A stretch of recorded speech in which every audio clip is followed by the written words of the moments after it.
I really am a jerk. I did that on purpose. I ain't even gonna front. You know, it's funny.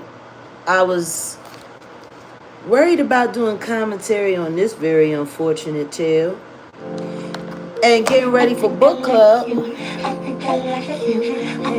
Let's start with a little music.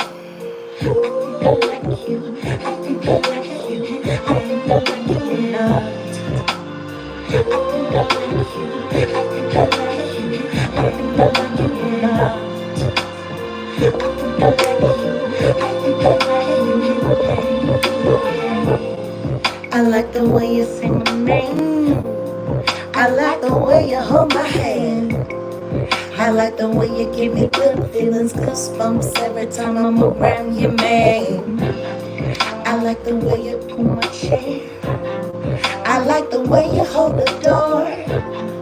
I like the way you come into my bedroom, baby. You always got more. I think I like you, darling. I do. I think I like you, babe. Hey. I think I don't wanna live without you.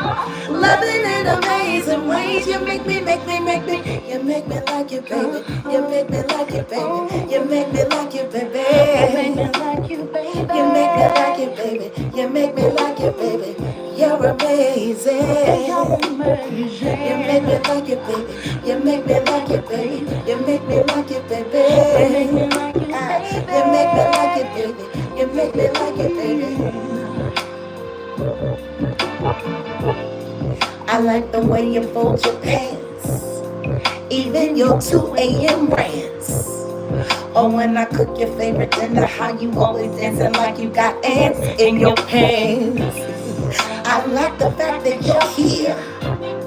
I like the fact that we are.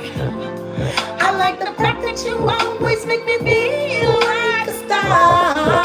I think I like you, darling. I do. I think I like you, babe. I think I don't wanna live without you. Loving in amazing ways. You make me. Oh, you make me like you, baby. You're amazing. You're amazing. You make me like it, baby. You make me like it, baby. You make me like it, baby. You make me like it, baby. Yes, the winner. And guess what? We got runner-ups, and they got t-shirts coming too. Ruth, Auntie Leah, we got y'all. We got y'all.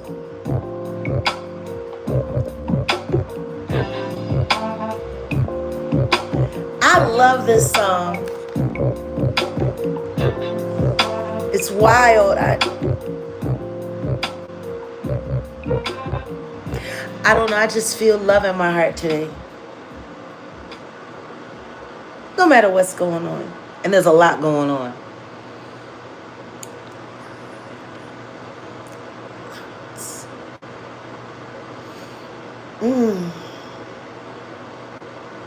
You know what though?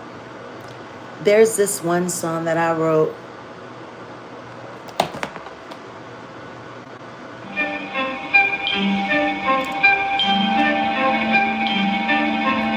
Like sands through the hourglass. My man, slipping. I think I did it this time. I didn't mean it. I never should have. Did it. It felt so good in the moment.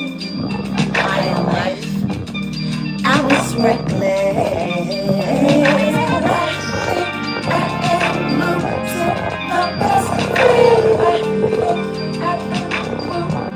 A good man from judgment call, unforced error in life.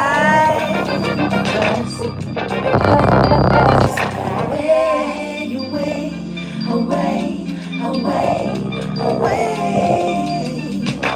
Can't stop and run. Away.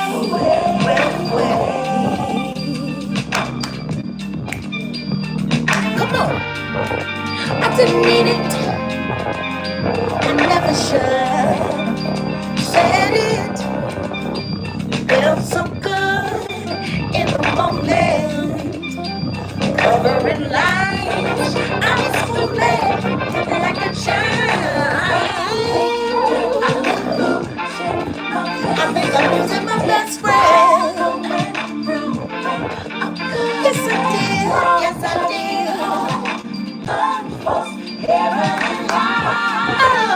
Oh, protecting my life. I always knew you were a blessing, like the blessing you are. And now I'm scared and dying, dying, dying, dying. I think I did it this time. There's some stuff I do so good I don't want to sing along. I did it. I did it.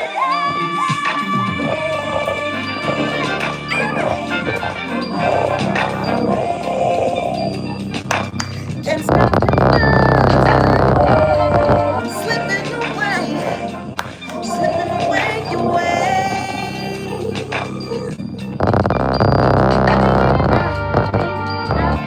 Losing my best friend. I think I done ruined a good man from judgment call. Another unforced error in life. My man is slipping away, away, away, away, away. Can't stop them from slipping away, away, away, away, away.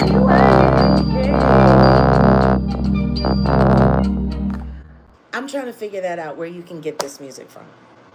I am. It's just hard to find, distributors that don't work for the devil. You know? But that's the one thing that I will say that I love about my music. No matter what the situation has ever been in my life, or where I am, or how I feel, it's always right there.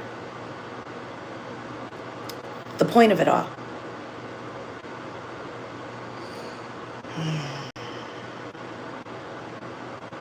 And the point of it all is love is love, It's just, but y'all know how I feel about this one.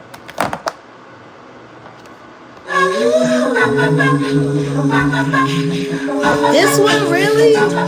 This one. And these last two tracks were done by my brother, Anton Amelbert, of Tonal Sound in Dallas. Crazy. Now this is me beatboxing.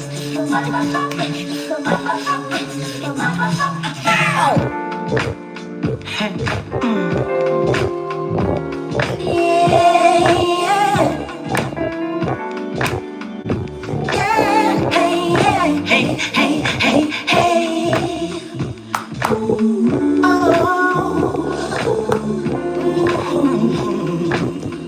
Long looks across the room, so thick they fill a tomb. Yet there's no looming, impeding sense of doom, baby. For some reason, I trust you. Simple to step on the floor, and gagging got me wanting more. And I'm so high, if I want clear, I would keep score. I can't lie, I'm loving this. Heaven know the reason why what I wouldn't do for love, what I wouldn't do for love, what I wouldn't do, what I wouldn't do for love, what I wouldn't do for love, anything, what I wouldn't do for love, what I wouldn't do for love, I'd do anything for you. You take my hand tonight, simply wanna fly away from here, away from the noise and the distractions of this life. Sometimes chaotic, until I'm in your eyes.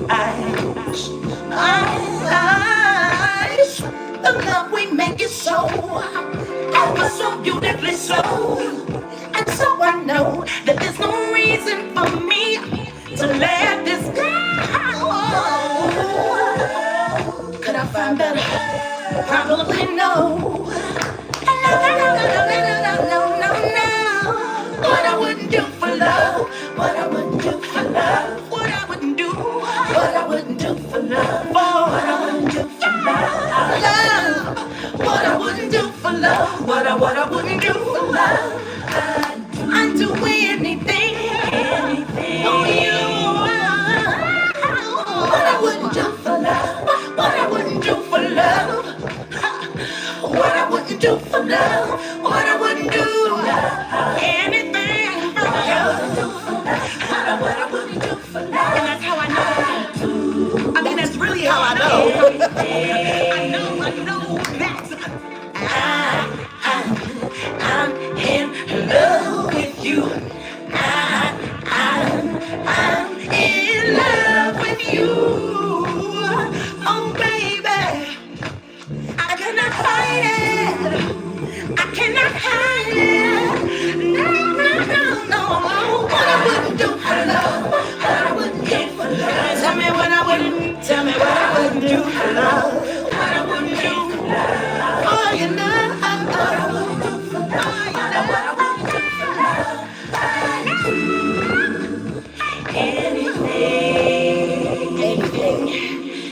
Anything. What I wouldn't do for love. What I wouldn't do for love. Tell me what I wouldn't do for love. What I wouldn't do for love. What I wouldn't do for love. Tell me what I wouldn't do. What I wouldn't do. What I wouldn't do for love.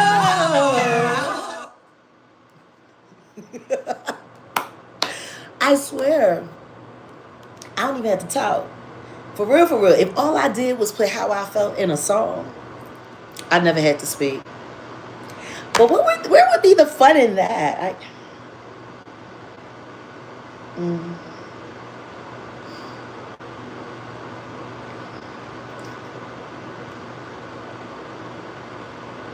The song's in my heart, you know?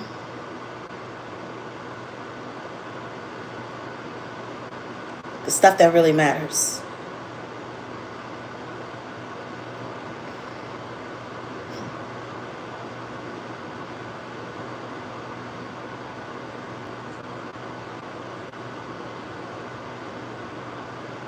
This though?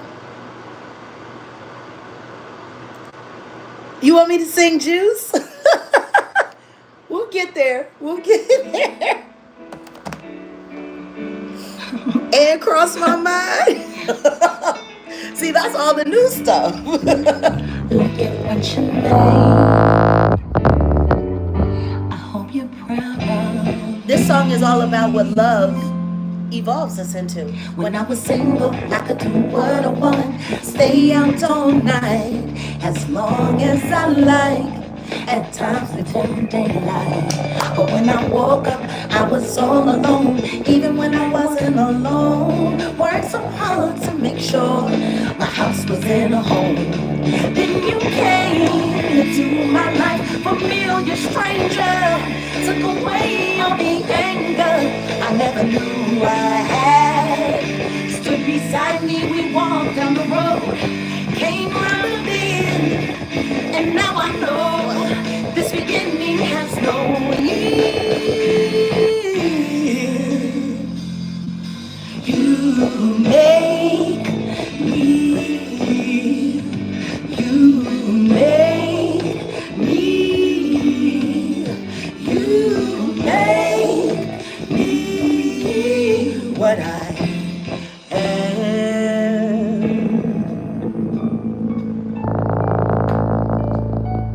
You gotta love a feeling that can create this, you know? Now morning isn't morning until I feel your breath on my face. Roll right into you. Now breakfast isn't the same until I smell your coffee, sitting at your place next to my scrambled eggs. My favorite thing on Sunday is doing your laundry, getting you ready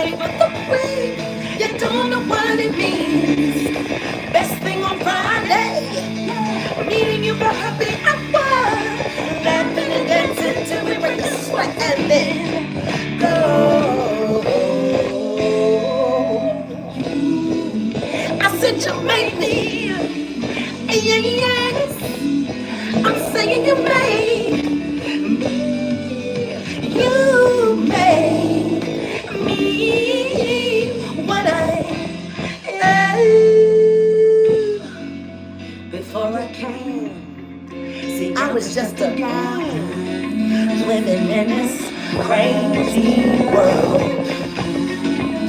And then you came, and it all came clear. All I gotta be is what keeps you here. Now I'm your girlfriend, I'm your best friend, babe. I'm your girlfriend, I'm your lover, and your best friend. Look at what you made. Hope you're proud. This is what you made. You made. I said you make me, yeah. Yeah. I said you make me. You make me what I am.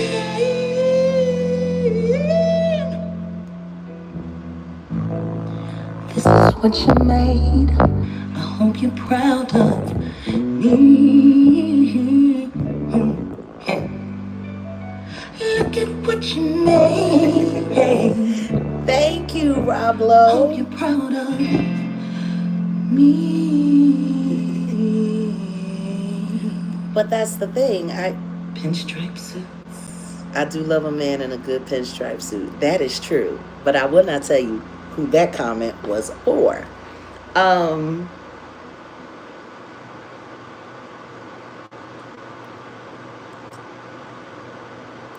I got some good advice from a good friend this morning that said that I needed to just, after yesterday and after all the crazy things that have been going on, and then there's more crazy stuff that happened through the night.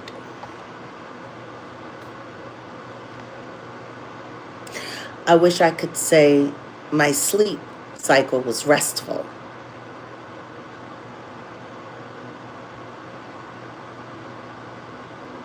There's so many points of access that I have to this life that I can't really share it all. Or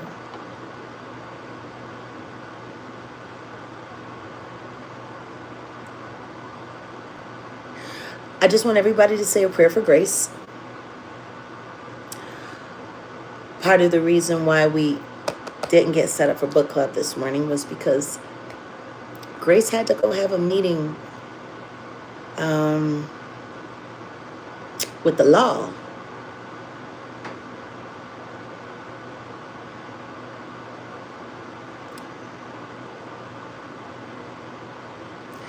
All of us have been having meetings with the law lately. But please pray for Grace. Y'all know who she is. Like y'all call her Amazing Grace. And last night, her and Megan and the devil had to come and just take a shot at it, didn't he? And Grace is great. It's just, we want to make sure that we're putting the prayers in the right place. Situation in her life that has now metastasized here on the YouTube is finally being properly addressed. And Grace is going to be safe. Her family's going to be safe. And there's nothing anybody's going to do to change that. But we still got to be vigilant, you know? We still got to pray. I'm so glad that I prayed with y'all yesterday morning before we got into it. And I'm going to keep doing that.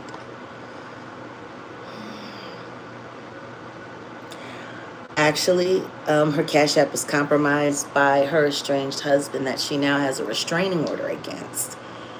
Thanks to the troll farm. See, that's getting handled. And unfortunately, as much as we wanted to get to part 2 after the interruptions of the devil showing up after we were blessed by Dr. Megan McGlover. Like yesterday, did we not? It's the first of the month. Get up, wake up, get up. It's going to end soon. Because God told me it is. Asheo. We almost there. We in the home stretch. And do you want to know how I know? Because I'm about to start filing for my own restraining orders now. You know? And I got good reason to. Like,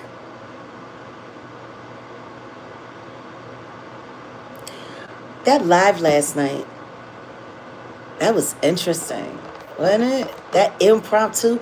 I opened up the storehouse and let the floodgates open, and what happened? All the trolls came in. Did they not?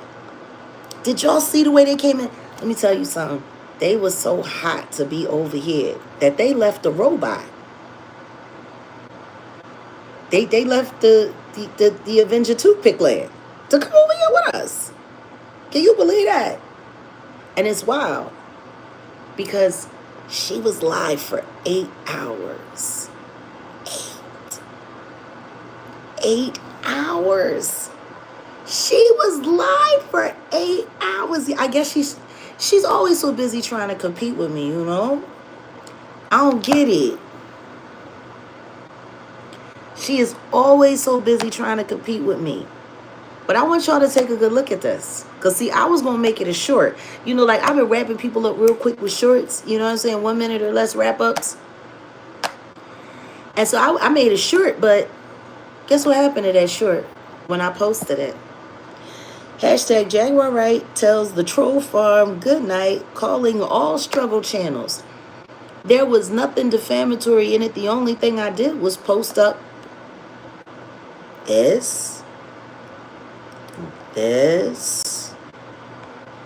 this, and this. That's all I did. I didn't do nothing else. And guess what? Look at what it say. Blocked from visibility, no monetization. Why? Everybody else get to put up shorts. Why can't I put up short? If I try to put up a short and I tag a Kendrick Lamar song to it, it gets blocked, banned from visibility. I tried to do a post the other day with backstabbers in it. Blocked, banned, it wouldn't let it up. Well, everybody else can tag music to their shorts. Why can't I? Ain't that wild? And I mean, that happened instantly. I did the short, and the second that I posted up, it said that instantly.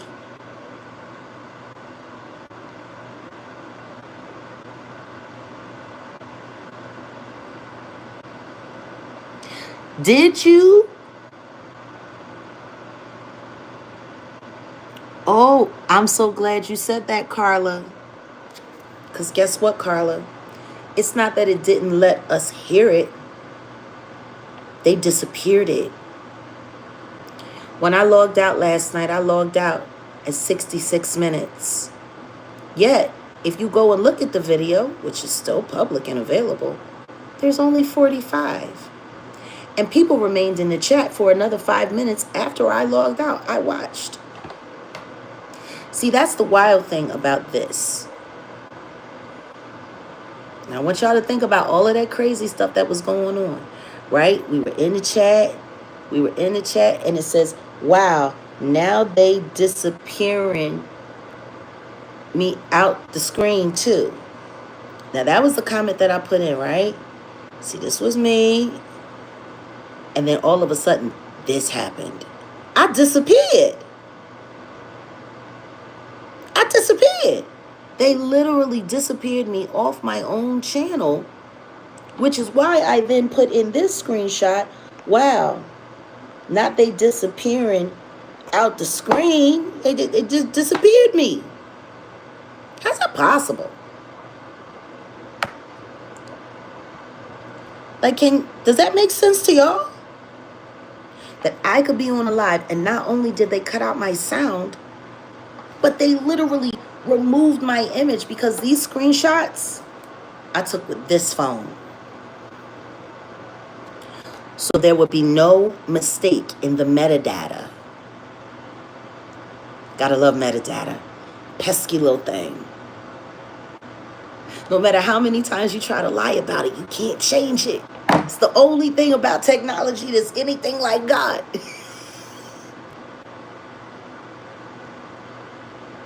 I saw that too, Carla. Yeah.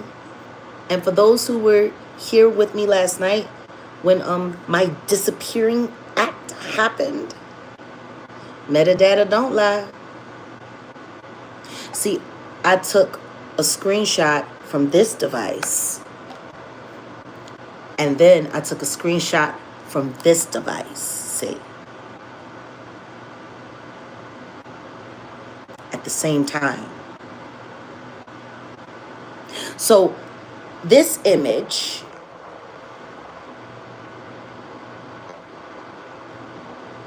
this is me before they disappeared me. And then this is me when they disappeared me. And then this is me after. Before they disappeared me, when they disappeared me, and after they disappeared me. Which is why I came in the chat, because they cut off my sign and said, wow, not they disappearing me out of the screen too.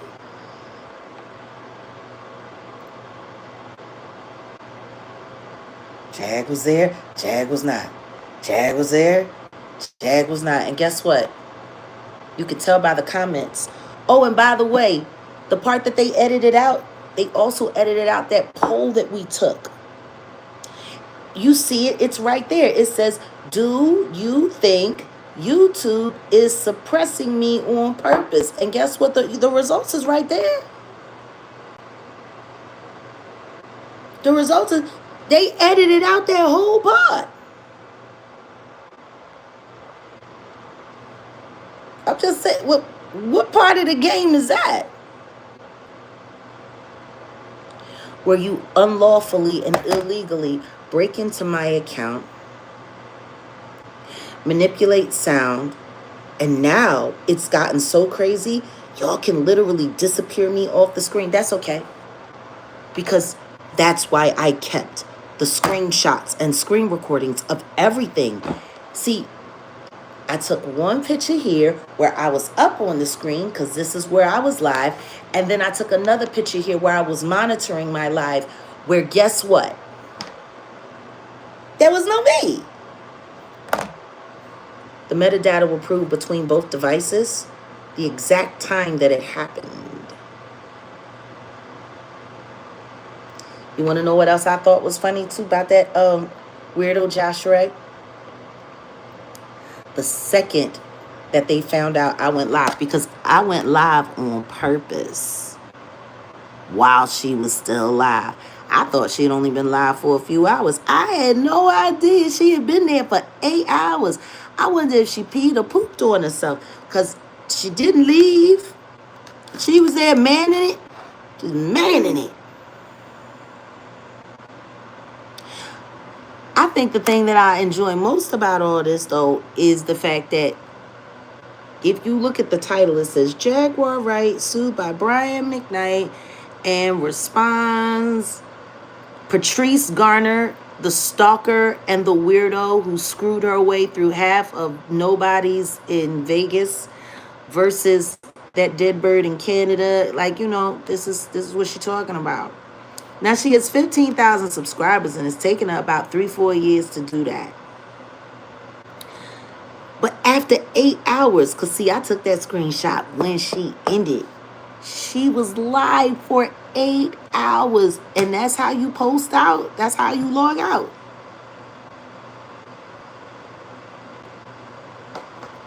That's how you log out. Like, you sat there for 8 hours for 4,000 views? With the exact same amount of people that are always in there every time, which means it's not a real audience. That means you have staged actors that are sitting there in the chat. You probably got like 25 people that are all pretending to be like 4 or 5 people at a time, doing all kinds of stuff. And they went through all of that for that after 8 hours. I guess they listened to what I had to say in my short. Because in my short that they blocked from visibility completely out of nowhere, I said, hey, you going to sit around there for 8 hours for those kind of views? You might as well just go back to McDonald's and work it out. Because a 4,000 view monetized video ain't going to make you much more than, I don't know, $50.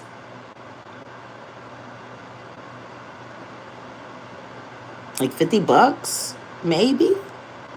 And then YouTube got to take their cut. So you're really not like, you be better off working at McDonald's, because at least then you get a break, you know.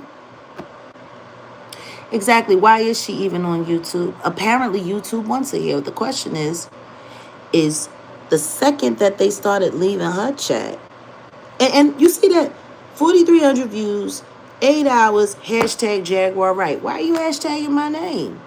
Why is my name in your title? Like, I really think that girl has lost her freaking mind. Like, seriously, she's nuts.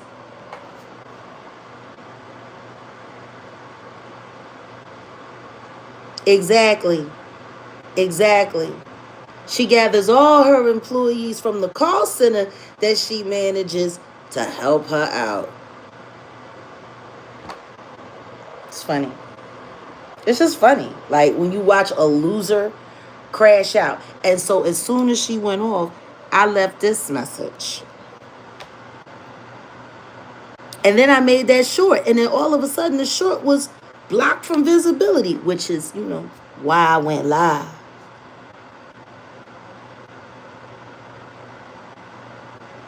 Y'all see what I said?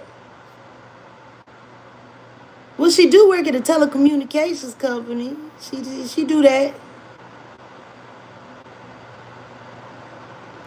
You see that?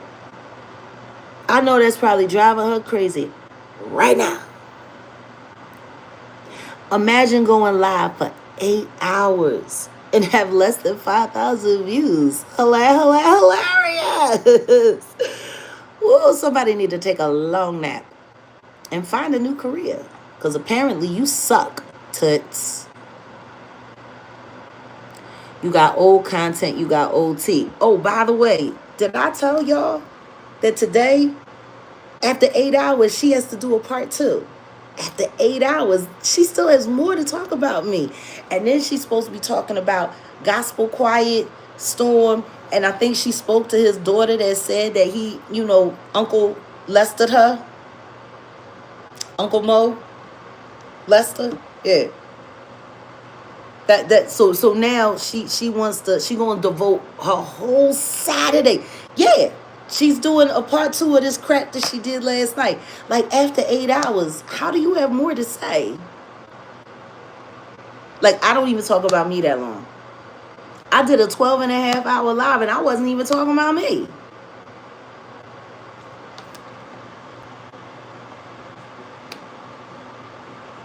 She needs more than to be sued. She needs to be locked in a mental institution with a straitjacket. Because clearly you're not doing it for the money. Because you ain't making none. You ain't making none. And after YouTube take their cut, you really ain't making none. I guess that's why y'all, you got Measured Man running around letting everybody know when they gonna get their Cash App and when they gonna get their PayPal.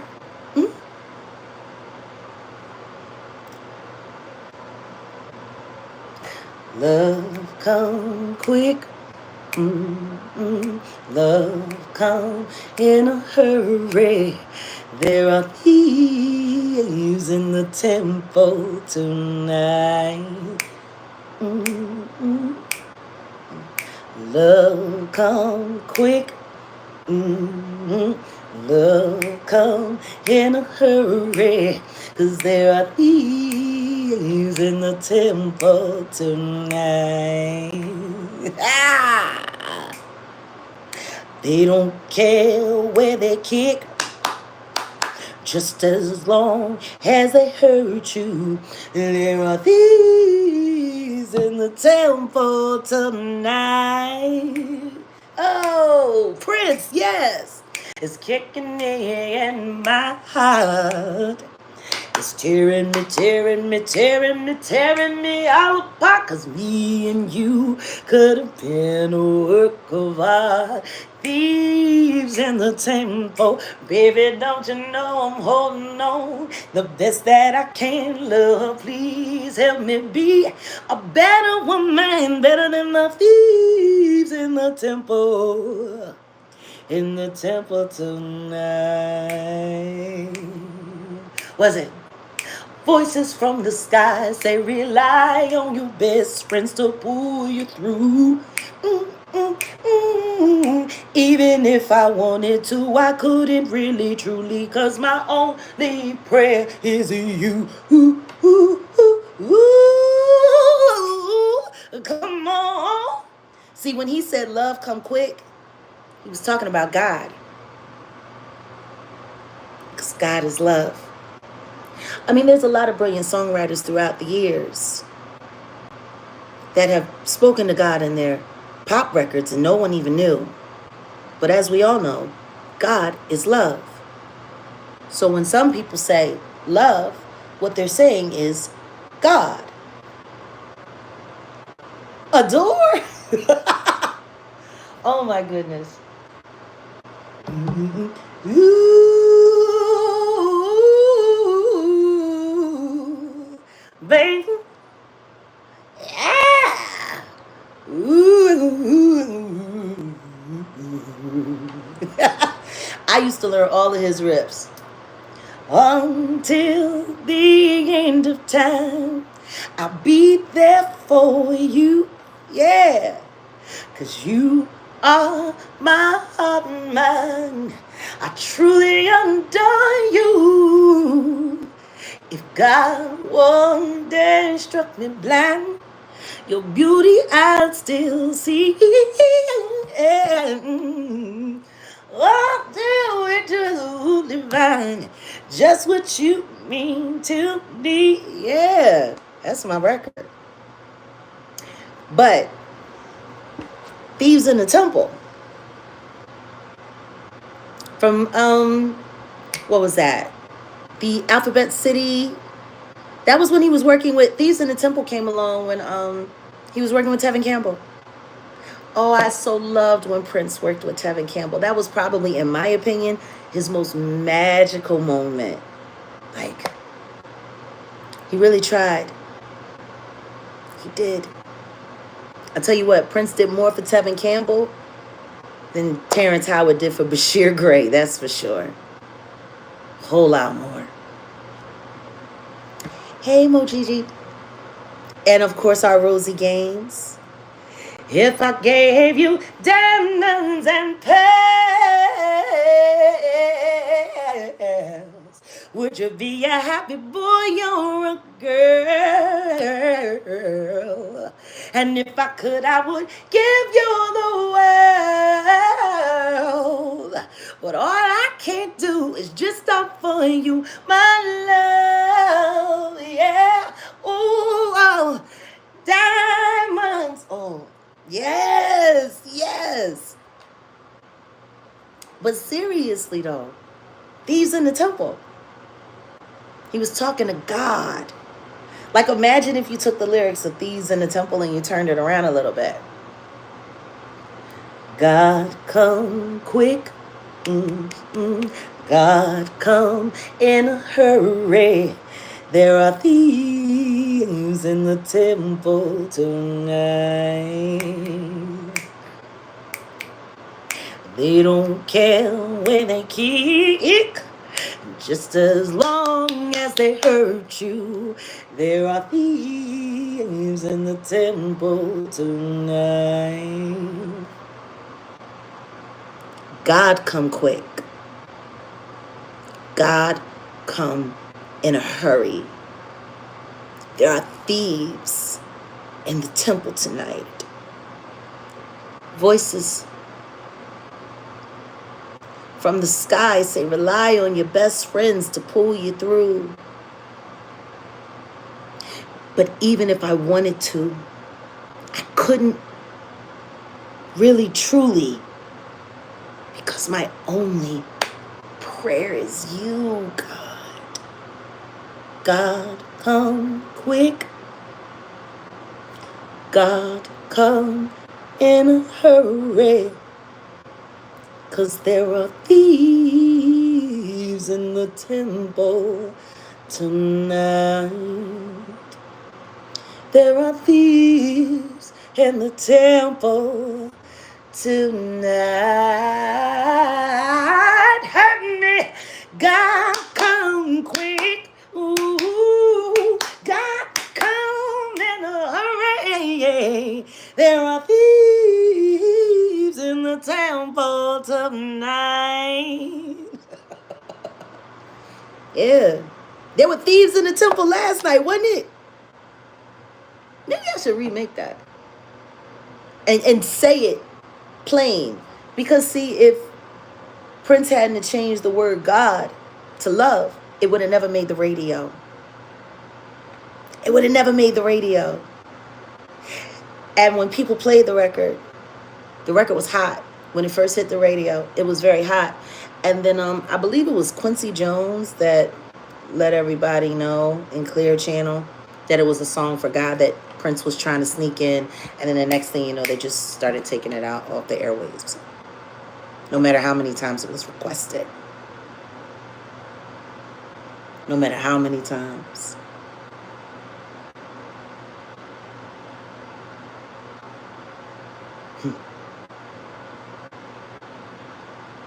Like I got the audacity, the balls to just sing it the way he meant it. God come quick. God come in a hurry. Because there are thieves in this temple. And they were here last night.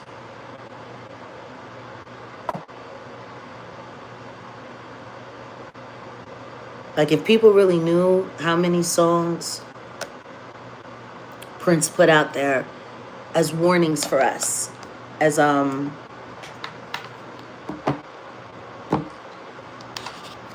those who have ears, let them hear. Those who have eyes, let them see.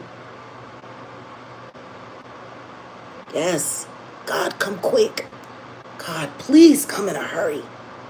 Because there are thieves in the temple tonight during the witching hours.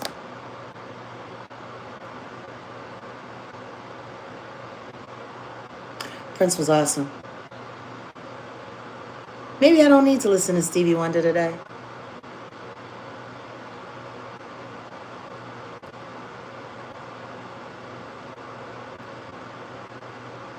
Maybe I need to listen to Prince Rogers Nelson.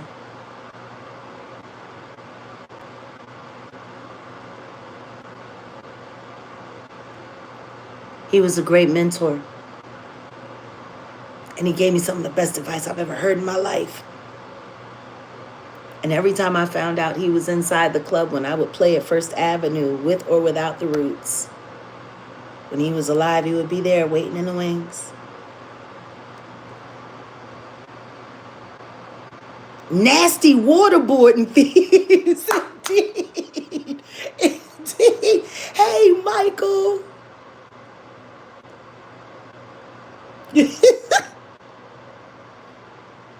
I keep forgetting it's 3 a.m. Yeah, it's already Shabbos over there. Shabbat Shalom to everyone. I keep forgetting where you guys are. It's already Sabbath. But when when he wrote that tribute to his friend Tracy that passed away from, AIDS, you would have thought it would have gotten more awareness on the radio, considering the crisis that we were in the 80s at that time, before we knew HIV, long before there was a pill. There's a lot of people that I knew who I lost, including my mom's baby brother, one of my favorite uncles. Definitely my favorite uncle on my mom's side, my Uncle Andrew. He died at 26, full-blown AIDS, caught spinal meningitis, and it took him down in maybe 38 or 42 hours. Usually untreated spinal meningitis, for it to grow up from the base of your spine and then cover the full brain to suffocate it from getting any oxygen, usually in a normal human being with a normal immune system, takes about 6 months. My Uncle Andrew washed a car, and the bird feces got under his fingernails. And that's what started the infection. But he had no immune system. He had full-blown AIDS. Oh, nothing compares to you. Oh, indeed. For Sinead, and even when he sang it.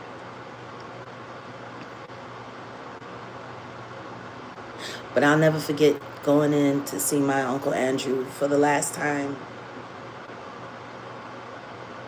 I was 12. You know how catastrophic that is for a 12-year-old girl? Your favorite uncle who you ate behind and drank behind, even after they said he had the virus. I was the only person in my family, in my mother's terrible family, that never treated my Uncle Andrew any different. When I saw him, I hugged him and I kissed him. And I'll never forget one day after we had all found out.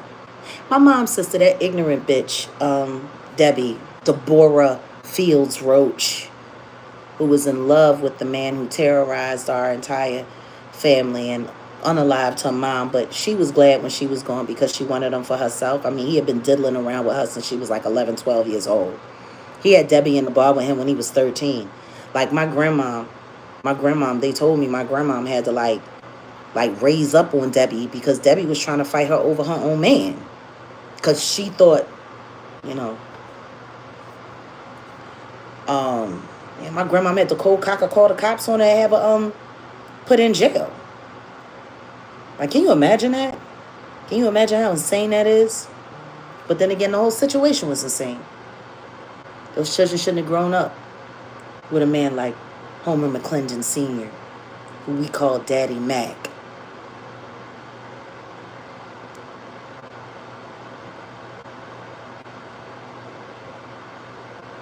After my grandmother died, none of them were ever the same, but the only one that ever told me the complete honest truth about what really happened at my grandmother's unalivement and all of that was my Uncle Andrew. He was the youngest.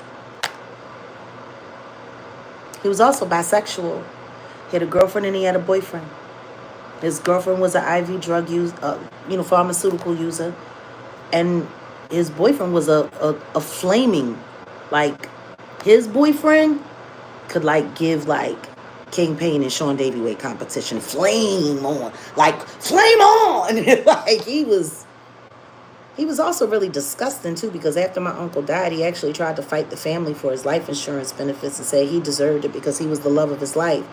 But then he ended up, his metastasized and turned into full-blown AIDS, and that was it. He didn't even live to fight for that money no more. My uncle's girlfriend died first. Then he died. And then his boyfriend died like a year or so later. He held on the longest. It's like Russian roulette. Can you imagine? In the 80s with the hypodermic needle epidemic going on and wild, reckless. And the sad thing about it was all he was trying to do was save the both of them. He just wanted to save them. They both had serious issues, and he wanted to help them. And he was good to both of them up until the day he died. Truth is, out of all my mother's brothers and sisters, my Uncle Andrew was the best. He died first.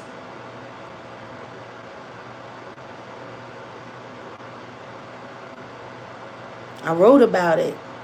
He was like the whole second verse of my song Lineage on my first album. I was 12 years old when my Uncle Andrew had got sick.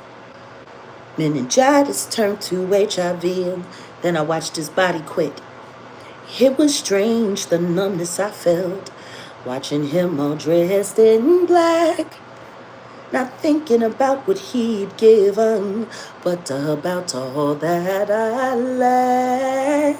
So I gotta believe that if I give, I can live through eternity. And I gotta know that if I don't share myself, no one will ever remember. So remember. Oh my God. That was the longest song to write on my first album, because I was writing it about everyone who passed away in my family that made an impact on my life and what they did and what it made me want to do in my life. That's what the song Lineage was all about. But it was wild, because while I was in the middle of writing it at Axis with James Poyser and Victor Duplay, in the back rooms, the back studios at Larry Gold's, 7th and Cal Hill, I'll never forget I was in there recording it when my Uncle David passed away. Like, he lived in Atlantic City, but for whatever reason, the doctor that he needed was in the Northeast, and I just happened to be at the studio recording. And I'll never forget when my Aunt Shirley called me and said, "Baby, if you close by," I was like, "I'm on my way." I shut down the session. I left. I was like, "I guess I'm not finishing this song today."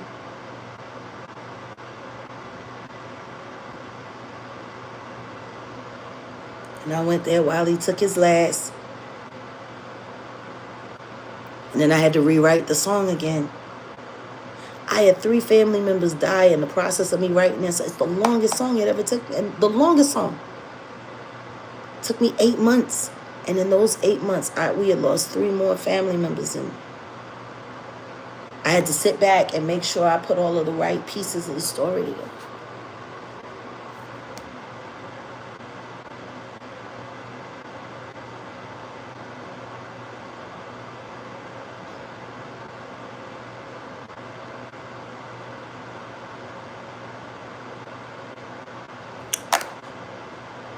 I guess that's why I always loved Prince's song. Sometimes it snows in April. Sometimes I feel so sad, so sad, so sad. Sometimes I wish that life was never ending. All good things, they say, never last.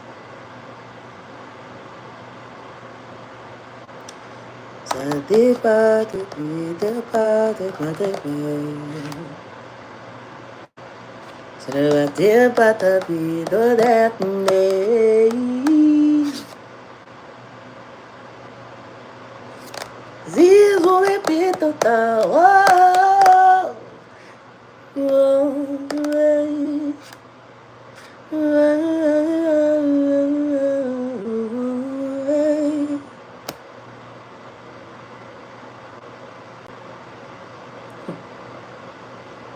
Sometimes it snows in April.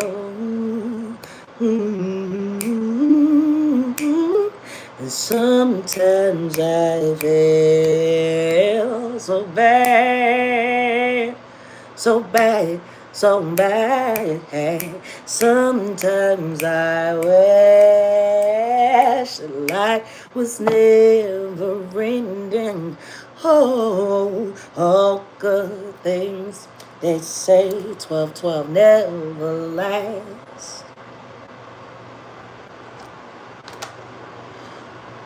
Life isn't life until it's past. And love isn't love unless it lasts.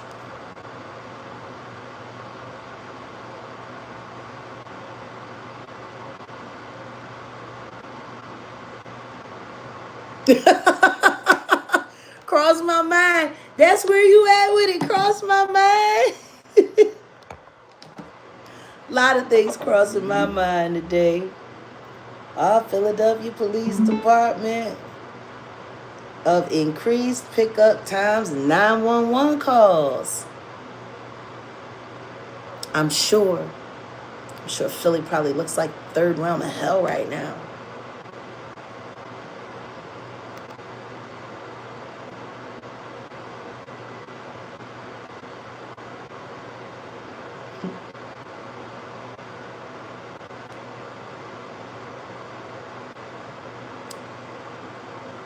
so many years I've been hated for all that I am.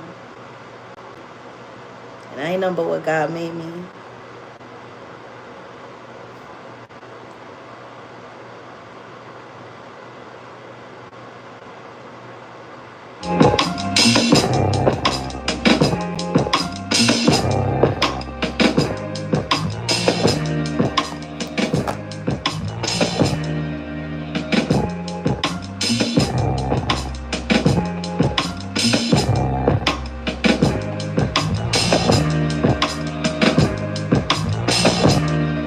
I was looking both ways before you crossed my mind. And you should look both ways before you cross my mind. My mind, you nearly gave me no further. My emotion left behind when you crossed my mind. Like those words are so real, G. Thank you, Maya.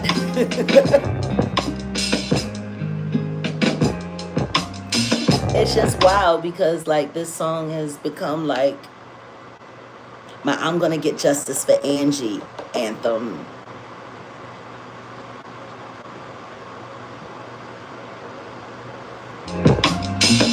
Hey yeah. Hey, hey yeah. Oh yes, you should know better than to cross my mind. You should know better. I was looking both ways before you crossed my mind. And you should look both ways before you crossed my mind. My mind, you nearly got ran over.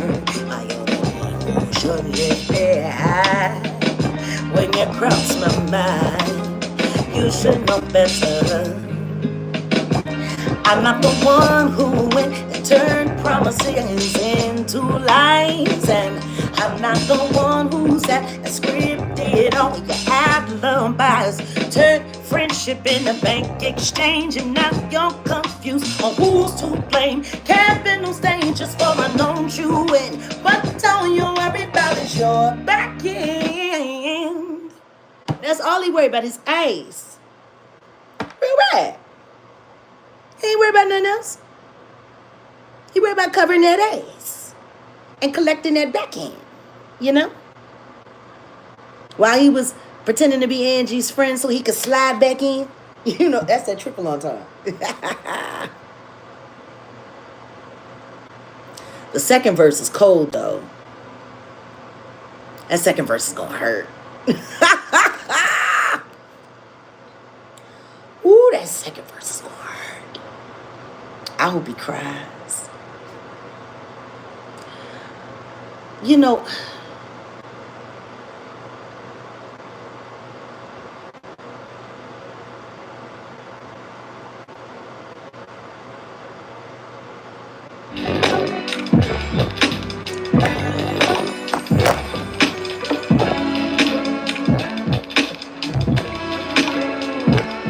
you'll be forever at that finish line. Gun goes off and there you are every time. Always so far ahead of me. At times it makes life feel dizzy. First you'll have me feeling crazed and yet so amazed. Always get me from confused to abused. Baby with that premium juice, the kind that lifts me up and never lets me down. The kind that turns my whole perception right around. The kind of man that never let me miss out on what's good. So good, he's so good, he's so good. Cause baby you got that juice. Hey, cause darling you got that juice that fills me, chills me, thrills me. Let it drip down on me. Hey, you know I gotta get into the studio. studio. I went on that business trip. I didn't finish.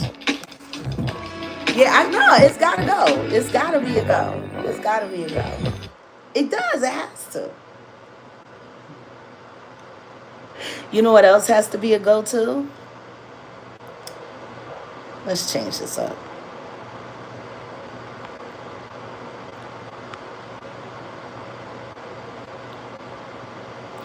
People need to learn how to tell the truth. Like, seriously. They just do. And we need to learn how to tell the truth when it counts and it matters most.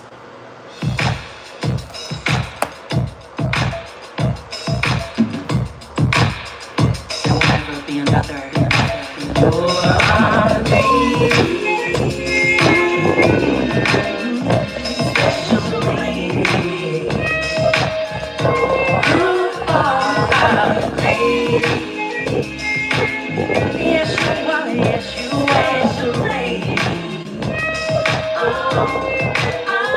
She was the showboat, and yet so humble.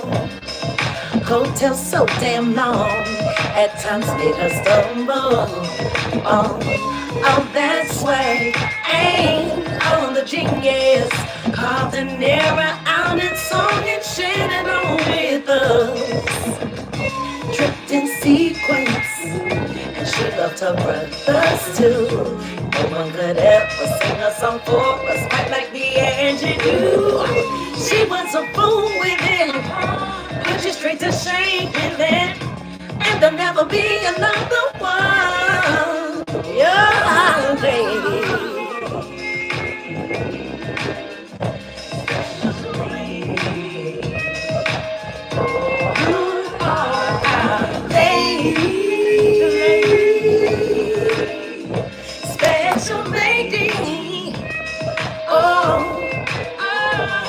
Was a strong sister, handling her business without a mister. Hold up. And her work did her family well. We gotta rewind. And even though she was a diva, R&B could not repeat her. I'm talking blues and stuff. Why is it that lady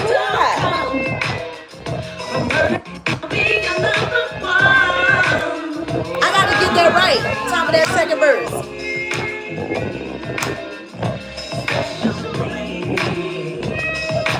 You are our lady,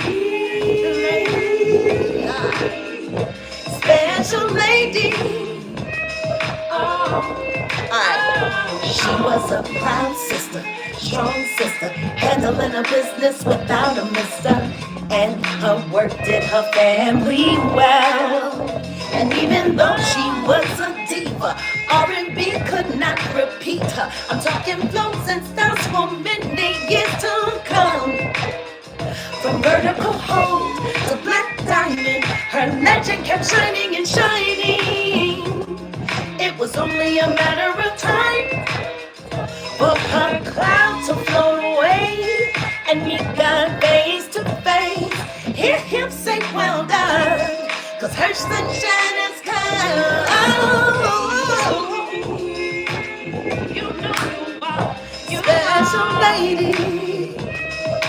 You are our lady. Special lady. Hey, her sunshine has come. She with God, y'all. And she wants us to carry on. Her sunshine has come. Special lady.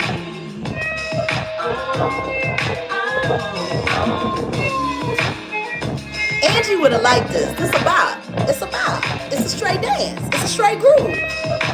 I know she would have loved it. I just wish there were more of us that were doing this for her, because that's the kind of attention she needs.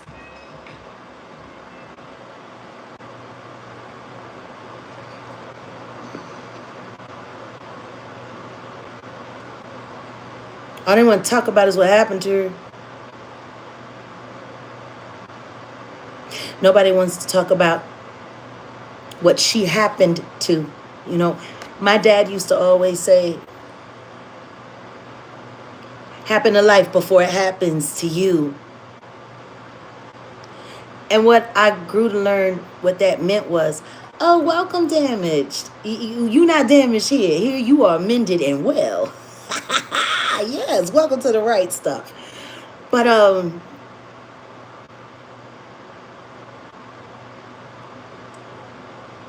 that's Angie right there.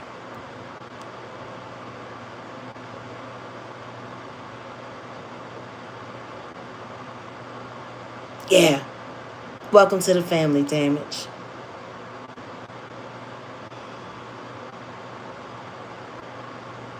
What that meant to me was you can either let life decide for you, or you can decide for yourself. You can let life choose for you, or you can choose for yourself. But if you want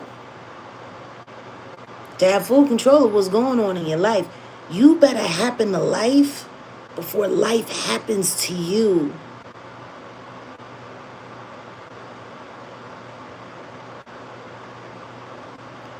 Angie happened a lot to life. A lot. The genre that I don't care what nobody say. As far as neo soul is concerned, I'm the GOAT. Period. For the females, definitely, I'm the GOAT. Period. But the thing is, that lane wouldn't have been available for me if it weren't for Angie Stone. You know, before the Missy Elliott's and before the Lauryn Hills and before the Jaguar Wrights, there was an Angie Stone. And she could rap, and she could sing. She had stage presence, and she could write, man. And she could create. And you could tell that God just touched her, you know? But when Brown Sugar came out, hey, you're my lady, special lady.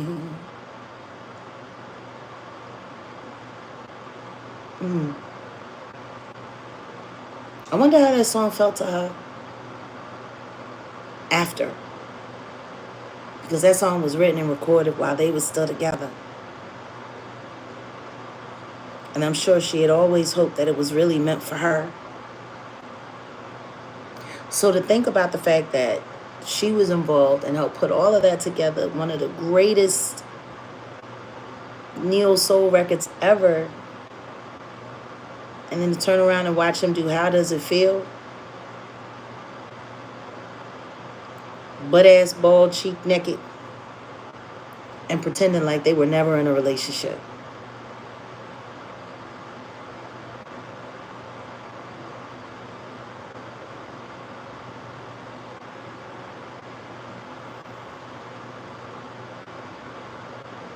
It's probably more than 85%. Look at who she had around her at the end.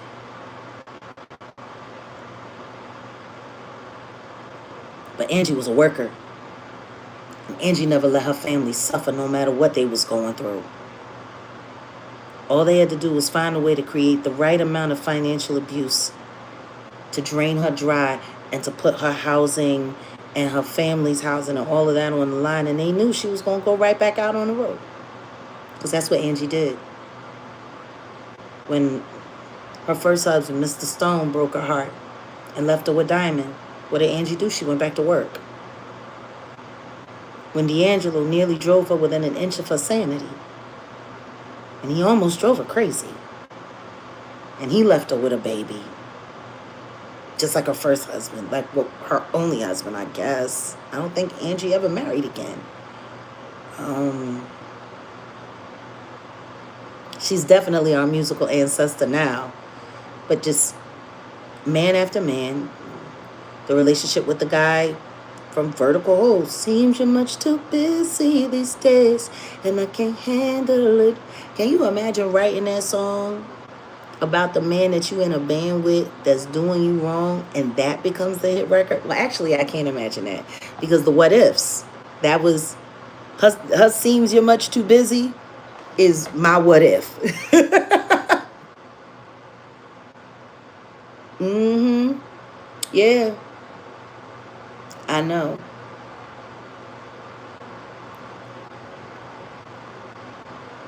That's why as we put together our esoteric and frequency investigation for tracking the pain, the podcast series with me, Grace, and another gematria specialist. That's why we're taking our time. We're not trying to rush through it. We want to make sure it's right because we don't want you to miss anything. Most of these artists are going through extreme, immense pain and pressure all the time. I know because I've lived through it. I call it when they put you through the meat grinder, when they play with your life and see exactly what they got to do to make you snap so that they can have complete control of you. People like me, people like Angie, we're never going to give them that. We are of God. We're gods. So you're never going to get that from us. But the second that they put, she was about to lose her house, her children, her grandchildren.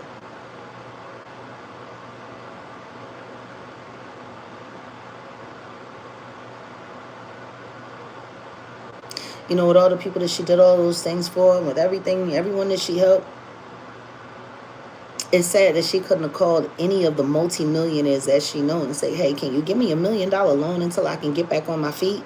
I'm working on this Vegas residency, and I promise you, I will pay you back in full with 20%.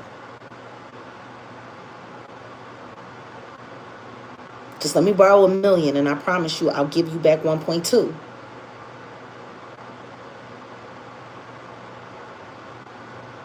Nobody did that. Not even Tyler Perry, which is funny, because he's the one that paid for her funeral. But if you hate what Clive Davis was doing to her, even though you did the same thing to Monique, if you knew that she was in distress, why pay for the funeral? Why not just loan her the money to get back up on her feet, Medea? Because see, if you had loaned her the money to get back up on her feet, Angie would have made good on it, and then y'all wouldn't have been able to control her no more. Because that's what this is all about. It's all about control. Controlling people, controlling their lives, controlling their legacy, controlling their destiny, controlling everything. Control. Systematic financial abuse, systematic emotional abuse, systematic psychological abuse. Like the simple fact that people don't attribute all of the stress that the industry puts on artists to their addictions, to their isms, to their breakdowns. The simple fact that everyone says, oh my God, oh, they just lost their mind. Oh, they were on top of the world and they just lost their mind. No, they didn't just lose anything. The second you sign that contract and you give your life over to the devil, they're working you and everything around you and everyone around you. What have I been telling yours? They've been doing this to me for decades. Guess what? Angie was saying the same thing. Guess what? I'll be sure saying the same thing. Like, it's kind of crazy how everybody wants to hold the artist accountable for how they spiral and crash out. But nobody wants to hold the people accountable who put them in that position intentionally.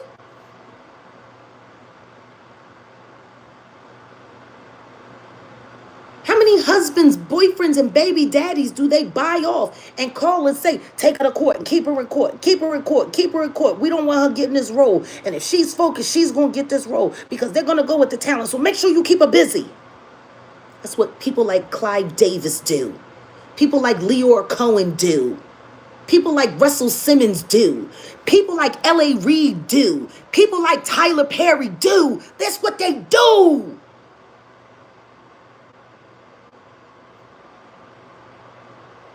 That's why tracking the pain is so important. Because we want to walk you through the confession of their torture. Because it's all there in every song. It's pure evil. You rouse somebody up, you destroy their life, you take everything they have away from them, and then you tell them, oh, you should be a little tougher. It'll get better. Fuck you.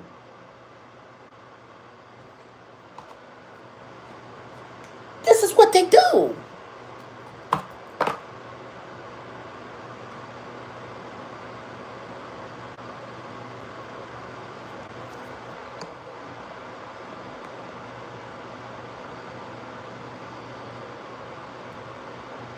And this is why they do it. Hashtag cat. I'm telling.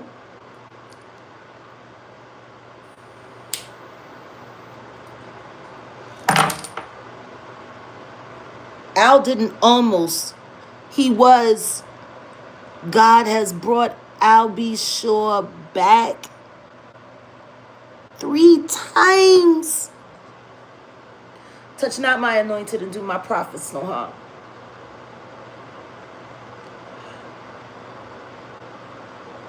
She's kind of crazy.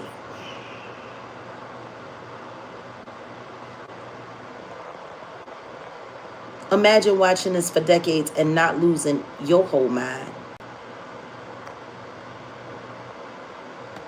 Imagine decade after decade after decade after decade. People you love, people you admire, just gone,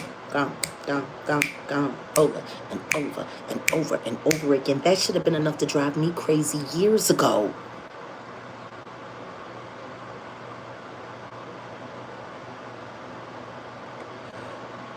And what's pathetic is they get all these little weirdo losers here on YouTube to emulate the same thing virtually and digitally, and they not even as smart. And they ain't even getting no bread. At least the people that's doing it to us, the corporations that's doing it to us, is worth billions. These niggas is doing it for Happy Meals. Gee, like, good night. Like, you literally gonna sit here and sign on to destroy a human being who never done nothing wrong to you, never hurt you, never did nothing wrong to you, and you gonna sit up there and destroy your whole life for a Happy Meal? Y'all niggas need to, you should all just go to hell. Back to hell, demons, back to hell. Straight trash.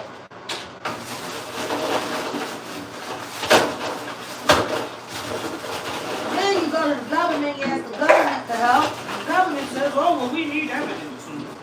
And such donated to this campaign, and such, they donate this amount of money to the police every year, and such did this, and such is a good man and a law-abiding citizen. Do you have any evidence? So then you go and get some evidence and you show it to them. Well, are you sure that's them? You're sitting there watching them break that girl on camera. I bought it to you, fucking asshole. What do you mean? Fuck you mean?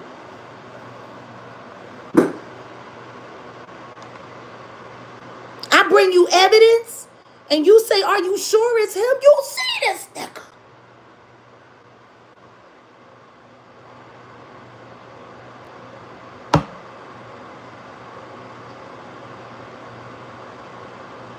Imagine bringing pictures to a detective of an unalivement and a grape. And while you're sitting in there, he goes to talk to his commanding officer. And they're sitting there staring at you through the window, talking. And then they come back in and they say, thank you, we'll look into it further. And then the next thing you know, 2 days later, you got an unmarked car parked outside of your house, watching everywhere you go, everything you do, who you talk to. Imagine 3 days after that, you come home and your shit is rifled through, but nothing taken.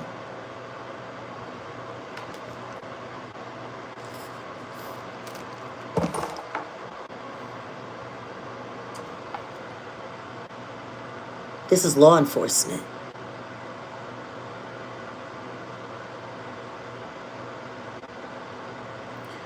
All human beings are capable of the same amounts good as they are evil. You put a gun and a badge in somebody's hand, that's on God's side, it could be a good thing. But if you give that same thing to somebody who's on the wrong side, it is the worst thing in the world. You know, I was talking to Grace and I was just like, when we were little kids and they would tell us, oh, trust the police are there to help you. You walk around in this life with a false sense of security, thinking that there's something in place, so just in case something bad happens, you're always going to be okay. And then you finally go to those people that they told you to go to when you was a little kid in school, and they don't do shit but fucking harass you too. Like, it's all a lineup. Like, y'all send these fucking weirdos to our schools to talk to our kids. Oh, trust the policeman and trust the policeman. And that's the same motherfucker that's slumping your fucking case because the person that hurt you paid him to.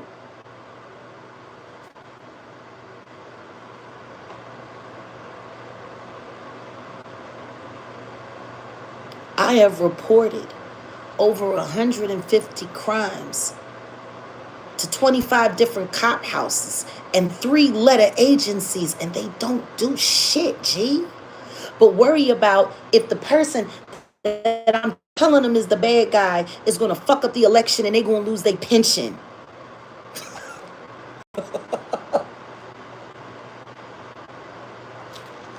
Can you imagine? Like, oh, you need to go to the police. For what? They ain't doing nothing. Which is when I learned that since they don't want to do their jobs, I have to leave them no choice but to.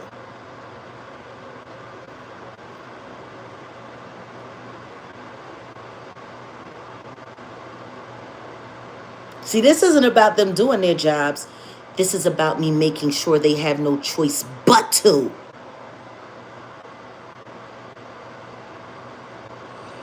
Meanwhile, they got little weirdos like Jaguar Wright, who apparently they've given the keys to the YouTube kingdom so she can shut her live down to come and troll mine and do all kinds of stuff.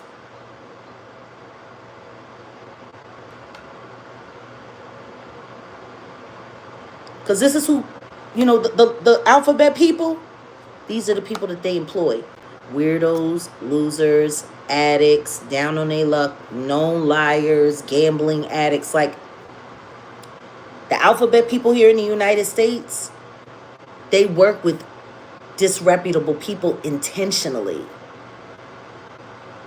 Because if they ever flip, they can use their criminal record against them to keep them in line.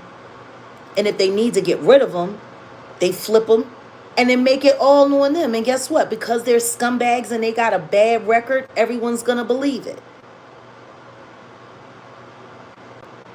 That's how you get a faithful CI. You find somebody between a rock and a hard place and then tell them they ain't got nowhere to go. But keep promising them, we'll let you out. We'll clean your record.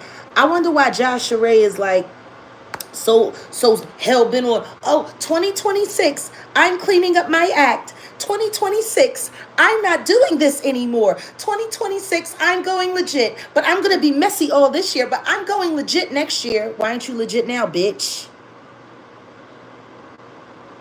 What, you working off a deal? They caught you doing cyber crimes and told you that they weren't going to put you in jail for 15 years and remove you from the internet forever if you come and you fucking do the shit for them? Because that's what it started to look like, toots. And guess what? I'm going to make sure they can't honor that agreement.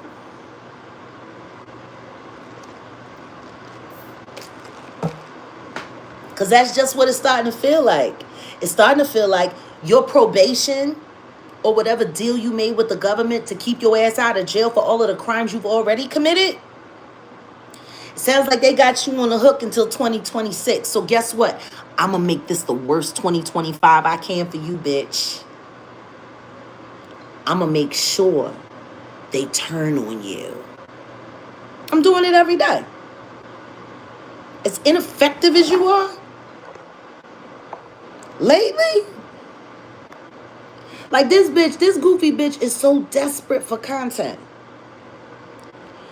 that she's literally going live later on today to show AI revamped images of when I got swatted at my godmother's house in DeSoto, which she set up. Like, you gotta be really pathetic to literally use evidence of a crime you committed for content because you have no more content. Oh yeah, tomorrow we're going to be going over Jag's body cam footage and it hasn't been edited. Meanwhile, they got my stomach sitting out to here. My stomach wasn't sitting out to here. But see, they like to do that stuff because they want to try to make me feel like there's something wrong with me or something wrong with my body. Do you know how strange it is every time when I go out into the world and real supporters and real fans of mine walk up to me and say, oh my God, I thought you were so much bigger.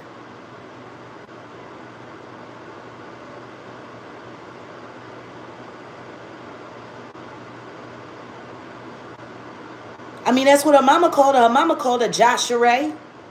That's what her mama named her, her dead mama. Or was it your dead daddy that figured that out? Hmm? But you working off a deal like King World is? Like Marcusio is? They're all criminals. They all have criminal records. And I do believe law enforcement is running them to do what they caught them doing, to do it here.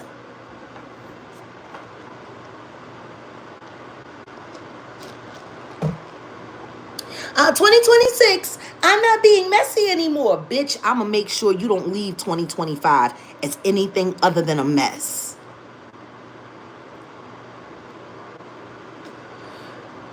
Y'all want to know why she's been so confident about coming after me? I can tell you. Put a 1 in the chat if y'all want to know why Jaguar Wright down there in Las Vegas, why Jaguar Wright is so confident to come after me the way she do. See, law enforcement allegedly had a psych evaluation done from all of the monitoring that they've done of me online. And so they get one of those forensic psychologists, like that woman from the prison that big homie CC runs around with, to write up a psychological profile on you based on everything that they have. And once they get that profile, then they go and look at all of the key markers and stress factors of how to inflame their target. And then they hire weirdos like Jaguar Wright and Marcusio and Michael Braggs Jr. and Adrian Deontay Lewis and Andre Turner II, all a bunch of just weirdo, degenerate losers. And they tell them, attack this, attack that, attack this, attack that. Then they all get together and Trashy K helps them coordinate the attack. Gaslight, gaslight, gaslight, gaslight, gaslight. And then when you pop, the cameras are on and they're there. Oh my God, look at you, look at you. That's what they did to Martha Mitchell for 7 years because she called bullshit on Watergate. See, that's the problem with the alphabet boys. They do not have imaginations at all. No imagination at all. They just keep running the same play over and over and over and over and over and over and over again. And I guess that's why I've always gotten so frustrated with these trolls, because I know who's running them. I know what they're doing. I know. Ain't nobody got to convince me or tell me anything. Go ahead, Jaguar Wright. Run that footage of me being swatted at my godmother's house that you coordinated with Tysha Renee Johnson, the drug addict. Ty's journey over there, looking for a lifeline and another fix. Go ahead, run it. Because that's going to be going to the people that we're dealing with at the FBI, who are busy right now looking for all of the people in the FBI and the CIA that have been running little ops like this on YouTube. The police are investigating the police now.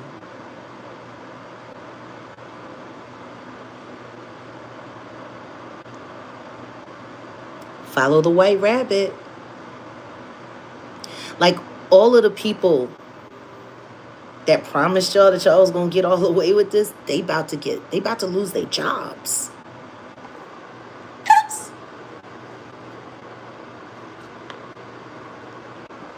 What y'all gonna do when y'all handle is turn on you? Or maybe you should start looking at Keefe D. Because Keefe D ran around for 20 years with a profit deal thinking that the government was going to look out for him and all of that. He told that lie. He kept the frame up, kept the story up.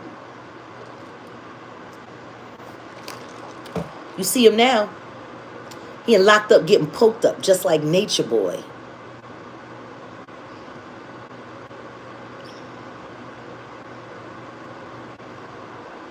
See, when you make a deal with the government, the only person that has to live up to that deal is you.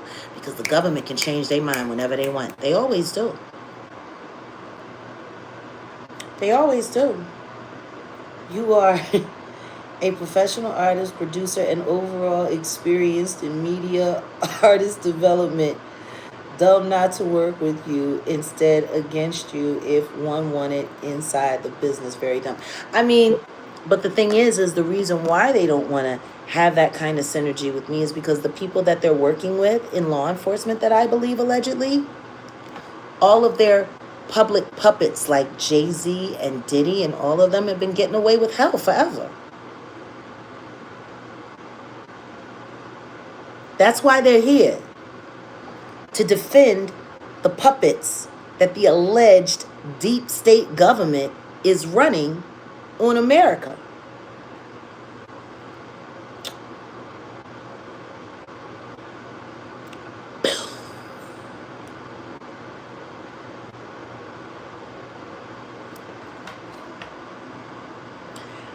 I got a feeling Joshua Ray's about to get a phone call about her live that, is scheduled upcoming with no thumbnail and no title, which is why she was sitting there talking about she wasn't sure what she was going to do. Because you got to wait for orders. I don't. My only orders comes from God. Hate it or love it. You ain't fooling nobody. At least you ain't fooling me.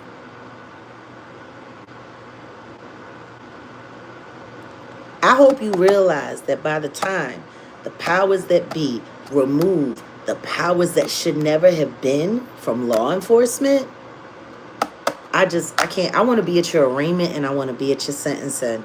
I'm definitely coming to your sentencing to give my victim statement. I can't wait to hear you scream.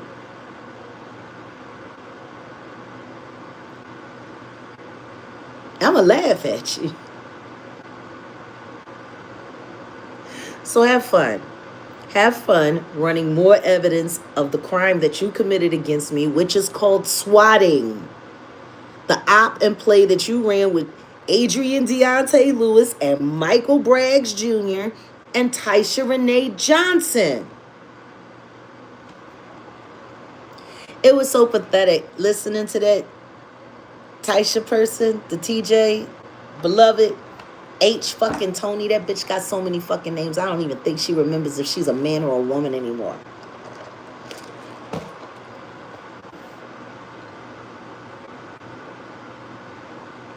Yo, I went through so much, but I survived. And I've earned my spot. And I've earned my channel. And y'all don't know what I was really I had to go into a mental institute because of everything that happened to me. But I feel so much better now.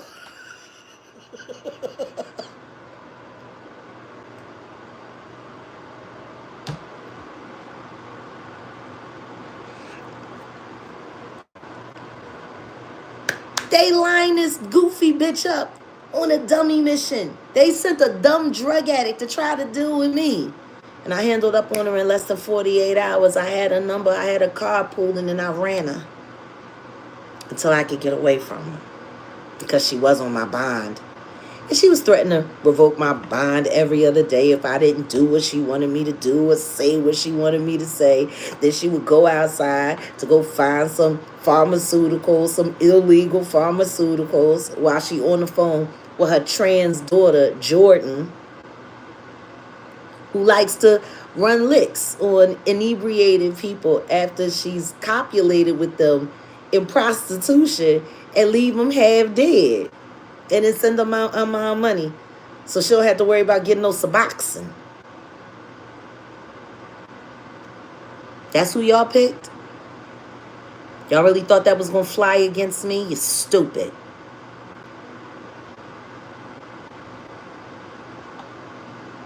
She's a whole junkie criminal with the history to prove it. You ain't think I found out? I found that out early. But how could I have ever proved it if I didn't play it the way I played it? And I played that bitch like a heart from hell.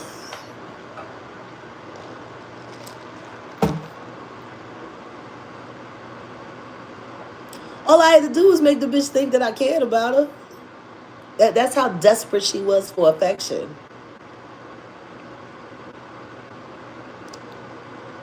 I used to love lining her up.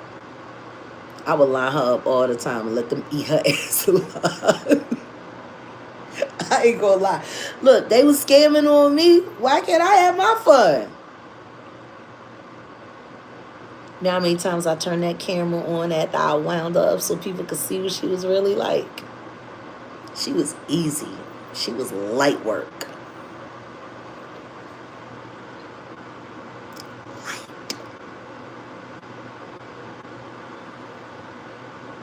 And then I use OG Patty, OG Patrice Garner, who also doxed my address and tried to have me unalived on 3 different occasions. Like when I heard that goofy bitch say the other day, oh man, I love my OG Patrice, and I just wish she would just let it go what Jag did to her. Jag ain't do shit to her. Just like Jag ain't do shit to you. Just like Jag ain't do shit to nobody. Y'all love playing victim. Y'all love it.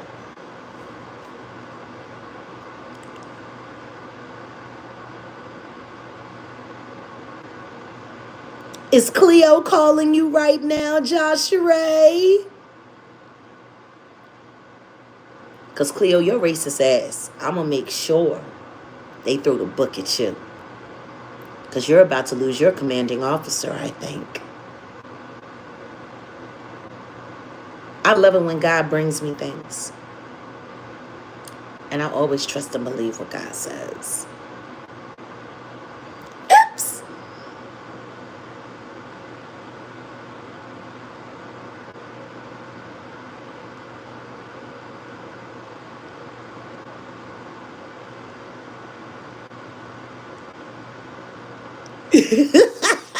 Pat, you a mess.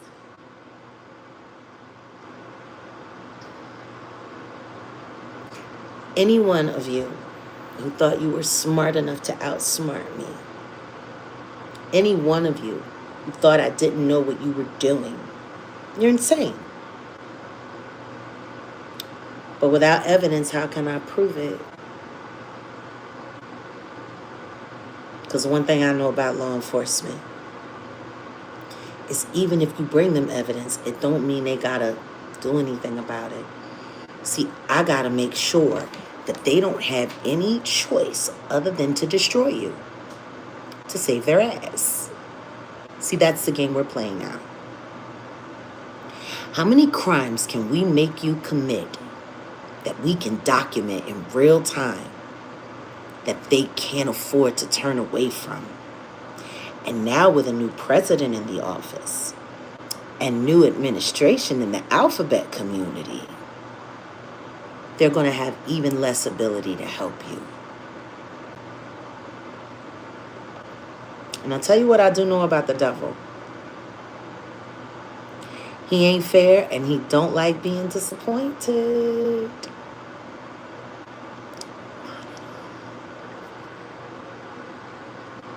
I wonder who was it. Did Cleo get you that job at that telecommunication company? Did she do that?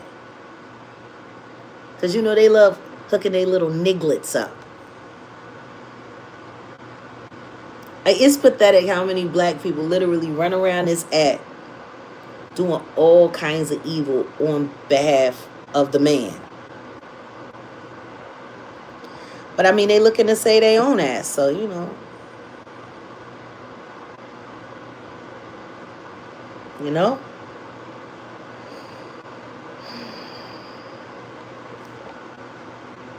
Oh, the devil is definitely gonna lose. We need Jaganators t-shirts. All right, I'm gonna talk to production. I'm gonna talk to the team.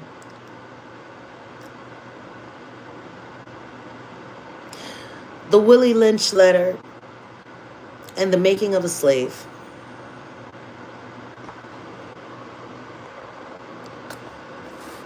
Siri, can you show me the Willie Lynch letter, the making of a slave? Okay, I found this on the web for Can You Show Me the Willie Lynch Letter, The Making of a Slave? Check it out.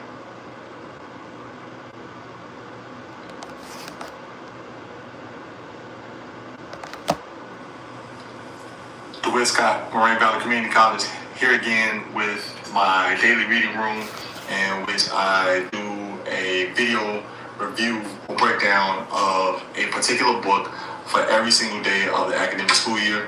In my second video here, this is the book that I'm breaking down today is a book entitled The Willie Lynch Letter and the Making of a Slave. And this book, very small book, almost a pamphlet like. This book is written as based on what has come to infamously be known as the Willie Lynch Letter. And the Willie Lynch Letter is a letter that purportedly was written by a white slave owner by the name of William Lynch. This individual, William Lynch, this white male who is supposedly from the state of Virginia, he wrote a letter in the 1700s. Right, and the letter that he's written, it's an actual letter with salutations and everything like that, and ending in the whole nine. But the letter is supposedly written Welcome by to Jag Nation, to Adrian. his fellow slave masters, other white men in America, particularly in the South, who owned slaves. And in the letter, what he says is that the way in which the slave masters have been going about punishing their slaves through lynchings, through beatings, through torture, through and sometimes death. Willie Lynch says that these sort of acts of violence are actually bad returns on your investment in slavery. He says that if you own slaves, obviously you own property, and to sort of damage that property, it actually works against you financially. So what he recommends in the letter is that rather than take out physical acts of punishment on slaves, there are certain things that slave owners can do to psychologically lock slaves into slavery for essentially forever, right? And he says that some of these psychological things that you can do is sort of take the slaves and pit them against one another, or sort of divide and conquer tactic. And he says you can pit them against one another in a number of different categories, right? You can pit the old slave against the young slave, the dark-skinned slave against the light-skinned slave, the slave in the South versus the one in the North versus the one in the East and the West, the one who is on a bigger plantation versus those who are on a smaller plantation. It's just a lot of different ways in which he suggests that you play these psychological games and you make the slaves fight and bicker with one another so that you always have control of the slave master and you don't have to take this out physically. Fair use. The name of this channel is Moraine Valley. This video has been up for 2 years and it only has 40,000 views. And the channel has less than 2,000 subscribers. I'm going to be sharing this on the channel. Matter of fact, I'm going to do that right now before I forget.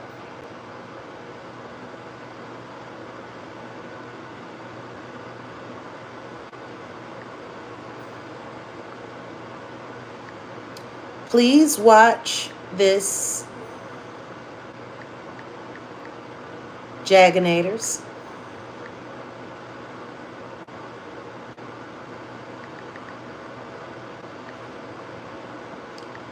And let me know in the comments if we should add this to our preferred readers list.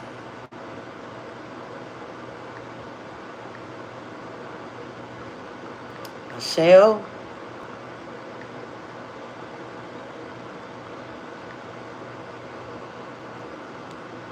Post up.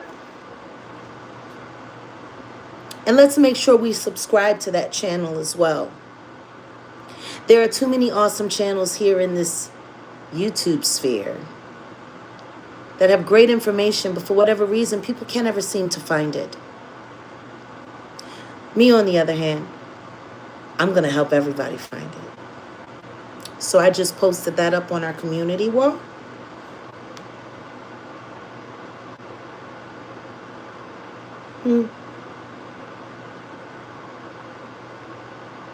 The dark skin versus the light skin is still a huge epidemic. Yeah, colorism, totally screwed up. But so is weight. So is hair texture, eye color, even teeth, hip size, breast size, how fat an ass you got. Was your mama light skin? Was your mama dark skin? I'll never forget being a little girl and hearing older black people say, I don't trust that light skin nigga. You know you can't trust no light skin nigga. And then the light skin ones say, you already know them dark skin nappy headed ones, they hate us because they ain't got our hair looks.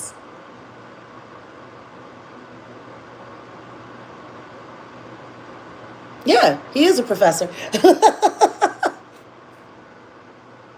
Not enough people who are into real education on YouTube anymore. Actually, it's not true. There's a bunch of them. They're just, for whatever reason, no one can find them. Yeah, the European standard for black people that come from the motherland. And some of us ain't even come from the motherland. Some of us was indigenous here. I got both sides of the pond on me. Sure do. I'm a mutt. I got a straight nose. It's slightly crooked from when it got broken when I was fighting once. I set it myself. So it's slightly crooked. But looks fine to me.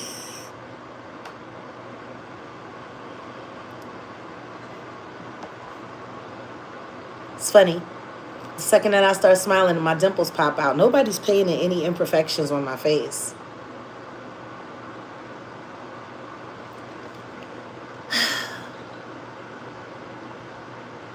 Oh, y'all go ahead to catch the replay. Well, I'm almost done. I'm not going to make this too long because I got to get ready to go. I need to eat something. I got to run some errands. I have some things that I need to ship off to the UK, so I got to get that packed up and get that to delivery so I can make it there on time. Thank you, Kat, and I'm sure you're perfect too. We all are, because we're whatever God made us. You know, the second that you start going to doctors and nipping and tucking and switching, and the only thing you're really saying is that you're not happy with what God did. I got over 212 scars on my entire body. No one would ever notice. Want to know why? Because I don't pay no attention. But every last one of these scars on my body tells a story of how I survived this world. Cuts, nicks, bruises, a bullet hole. Well, not a hole, because it ricocheted off my bone. Trying to shoot me in my knee. But, I mean, the scars that I had. See, for me, I'm the kind of woman that values them. And when men see my naked body and they see all the scars on my body, they become acutely aware of one thing. It's a tough bitch and she knows how to make it. I'm going to watch my ass with this one. See, all my scars everywhere, that's a warning to anybody who's trying to come for me. Clearly, plenty of people have tried before you and failed.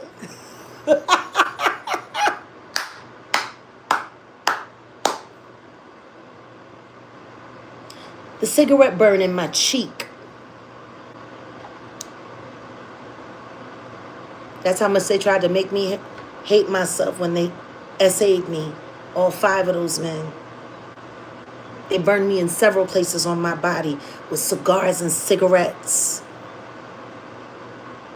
Now, Mary J., she got cut in the face and she ashamed of it. She tried to hide it until she stopped trying to hide it because it was spending too much money on the extra makeup and the extra lighting and the this and the that. Like, I never had not one scar on mine. Not one. The closest thing to plastic surgery I've ever really had are my teeth. I've already replaced 8 of them. I intend to replace the rest. They're titanium. So just in case somebody tries to sock me in the mouth, while they're sitting there pulling back from the pain from trying to break these, I can actually break theirs. Yeah, I started replacing my teeth years ago.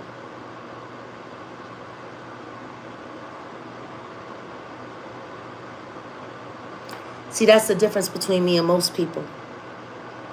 I honor the divinity in my survival. It's not the clothes that I wear on my back that keeps me alive. It's everything that God gave me to keep me alive. You know how many people I saw die dressed really well, and those clothes didn't do anything to keep them alive? Nothing.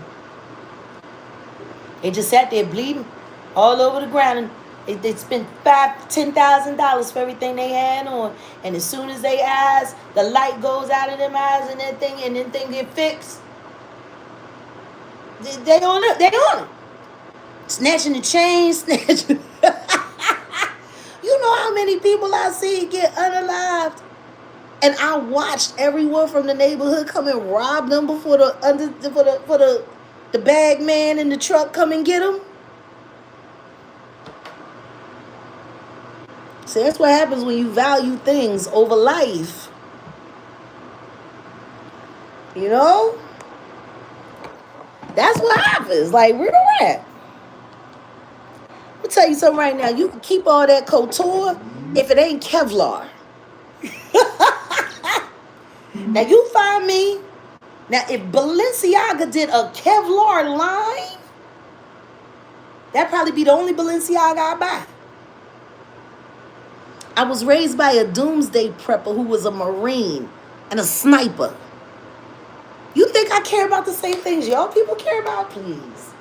My daddy taught me how to survive.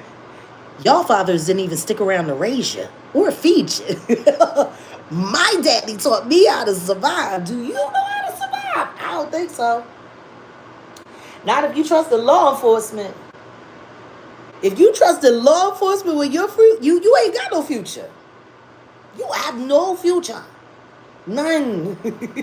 Because trust me when I tell you, whatever law enforcement agencies and agents allegedly running you weirdos, they don't care about you. They only care about what you can get done. And then they'll take all the credit for it. While y'all sitting here trying to ruin people's lives for Happy Meals. Like, y'all deserve whatever you got coming. Like, for real, for real. Like, if you gonna do it for something, G. Do it for something. Everybody always wanna know what my life is really like. So listen. First, my name's Jaguar. Don't address me different at all. Know you from a can of paint, son. My enemy, let me a person, no choice. Don't lace up till it's time to run. Ain't scared, never been scared, don't be scared. And that's a fact, yeah. But you should be questioning me. Truly, I've always been a fact, yeah. I'm not a narcissistic thirst bucket, no, no. Just self-aware. Pretty much. Aware you've been thinking about me too much. Time to come up for air. Your opinion in the universe of me rates about a 0. Now go add value to that somewhere else and buy the new hero. Vicarious living is death, covered up in a whole lot of coveting. This ain't church, so why you got a plate in your hand? Cause baby I ain't offering, but you can take this 2 cents right here to the store and go and get a snack. Then sit on the curb and figure from which hand you just got. Snack the turn up, time for the turn up, hey, turn up. Time for the turn up, turn up. Everybody wanna know like about celebrity friends and why I gained weight, my marriage and all that. What else? Time with the Roots was cool, Jake was great, and Cat Williams, yes, amazing. Real though. All it means is cool people enjoy my talents and my company. See, God made me, spirit shaped me, but in the day I made me. Self-reliant, don't waste the fight, and don't seek that change until I'm dying. Forest weight gain, chalk it up to depression. I'm married an asshole. Dark days, storms, then made it to the end of the rainbow. Found me a prodigal named Sam. I love being his mother. Might do it one more time, honestly, because it's such an honor. Always wanted a real back for real love, something that was on mine. The true definition of fame is to be alone in the sunshine. Turn up, time for the turn up. Hey, hey, y'all know how it goes. Turn up, time for the turn up. Turn up, turn up. Oh, time for the turn up. You asked for it. Turn up, What? time for the turn up. Turn up. Yo, everything in this world that glitter and gold Ain't that the damn truth? ain't the world. Lose your soul. Pretty much. Everything that glitters ain't gold. You gave the world just to lose. You hear that little bride? Hear that little bride? Everything that glitters ain't gold. You gave the world just to lose your soul. What did I learn? There's no shame in loving God, though the world may see as failure. Good things they do take time. Take yours, I take mine. There's no point in lying for it. You might end up dying for it. We all get what we deserve. Some help us have some way to be served. And my pride is my right, and my right is my life. Rush if I want to, might miss the real truth. To be more understanding, to be more forgiving, to compromise, to be lived down. Y'all always wanna ask some questions, right? Did that answer it for you? Dos, Come on, man. uno, dos, tres, zapata,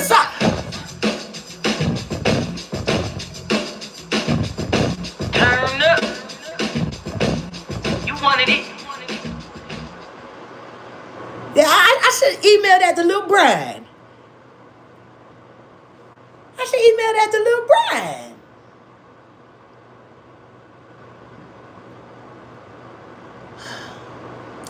God, come quick. God, come in a hurry. There are thieves in the temple tonight. Shabbos is coming. Y'all know this is my favorite time of the week. And as soon as I hear from Grace, we'll figure it out. But it's looking like we're probably going to be doing part 2 of book club, where we actually get to Super Learning 3000 without Grace being virtually waterboarded in Digital Fallujah. Yeah. They want us to show fear. They want us to be afraid. They want us to give them authority by allowing them to believe they're authorities. And every day we're here, every time we gather, where two or more is,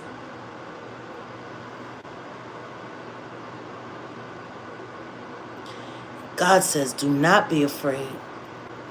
Let not your heart be troubled. If ye believe in God, believe also in me. For in my Father's house there are many mansions. And where I am, so will you be also. Yeshua, circa sometime BC. Let not your heart be troubled. If ye believe in God, believe also in me. For in my Father's house, not the Jigga Man house, not the Diddler house, not Clive house, not Lucian house, not the Vatican, but my Father's house. There are many mansions. And where I am, so may you go also.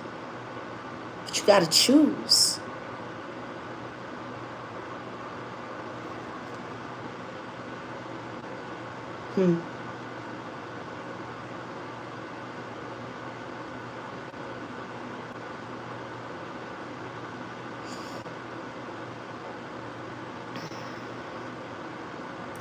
In the midst of all the distractions,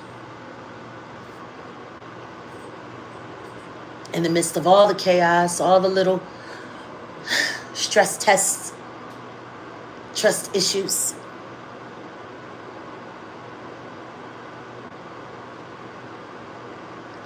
the race,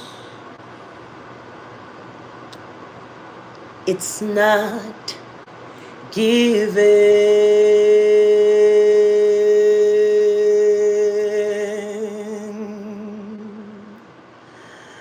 to the swift. Actually, no, I don't like that key. It's just I have neighbors, so I try not to be too loud. Because Lord knows if I get to singing in here loud and Joshua Ray watching, if she had the address, she called the police and tell them that someone was in here unaliving themselves so they could come and bother me, and she could get the body cam footage and put it up online and try to prove like she's some. Ooh. I haven't been to jail as many times as Martin Luther King yet. I don't even have as many mugshots as Martin Luther King Jr. Why don't you put his shit up with mine?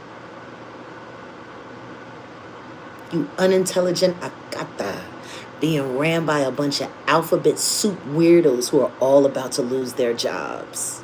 It's gonna be fabulous. Nuki. The race is not given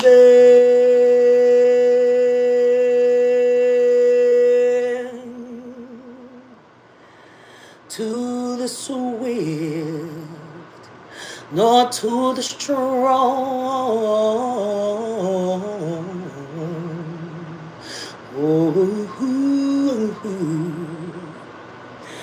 But to the one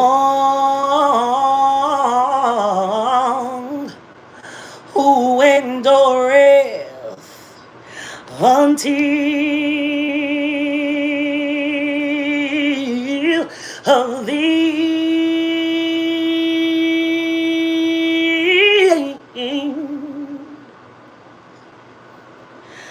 there'll be problems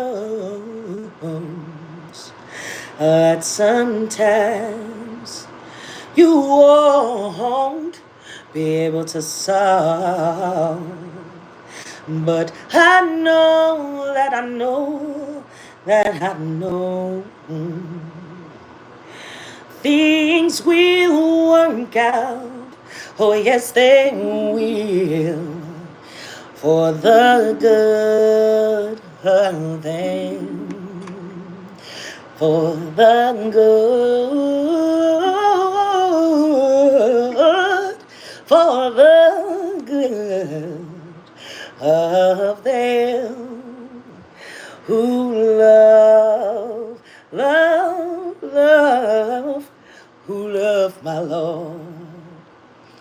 I'm on YouTube and I'm singing, and I was singing this song and then I thought of you, and I felt like I needed to be singing this to you. Thank you. Right now. I needed that right now. Eyes haven't seen,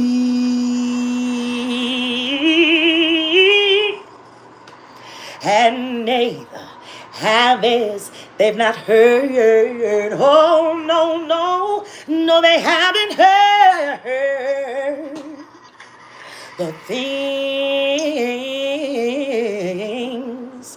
that my God has, our God, prepared for them. Not one, not one, not one thing. See, sometimes you may have to cry, oh Lord, and sometimes you may have to crawl, crawl, crawl, crawl. But I know that things will work out. Yes, they will, for the good for the good for the good. You remember that one? Thank you. Thank you so much. I got some people here that pray with me. Can I introduce you to them? I want to introduce you guys to my nephew, Kirion.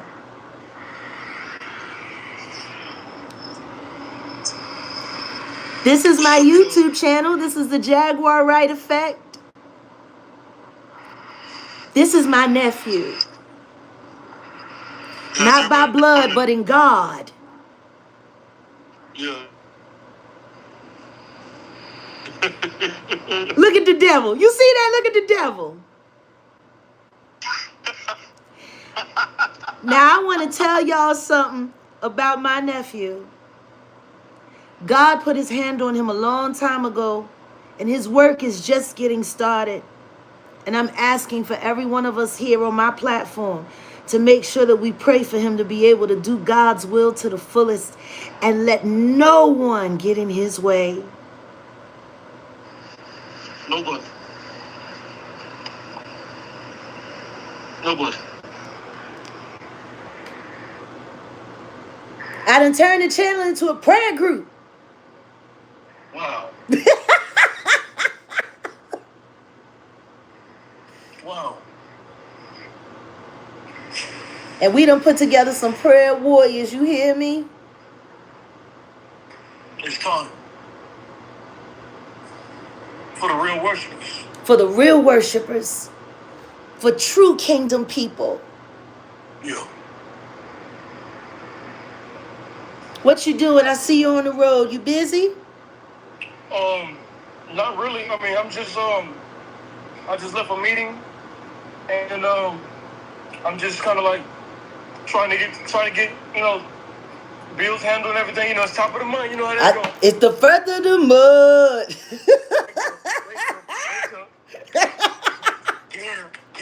Get up. It's the first of the month. I gotta pull that out. Yeah, you might need to pull that out for the Lord. I'm doing remixes. I was just telling them the science behind Prince's Thieves in the Temple. Because people didn't realize that he was writing that song for God. But he knew that they would never let it on the radio if he said God, so he said love. So I'm thinking about covering it and just saying it plain.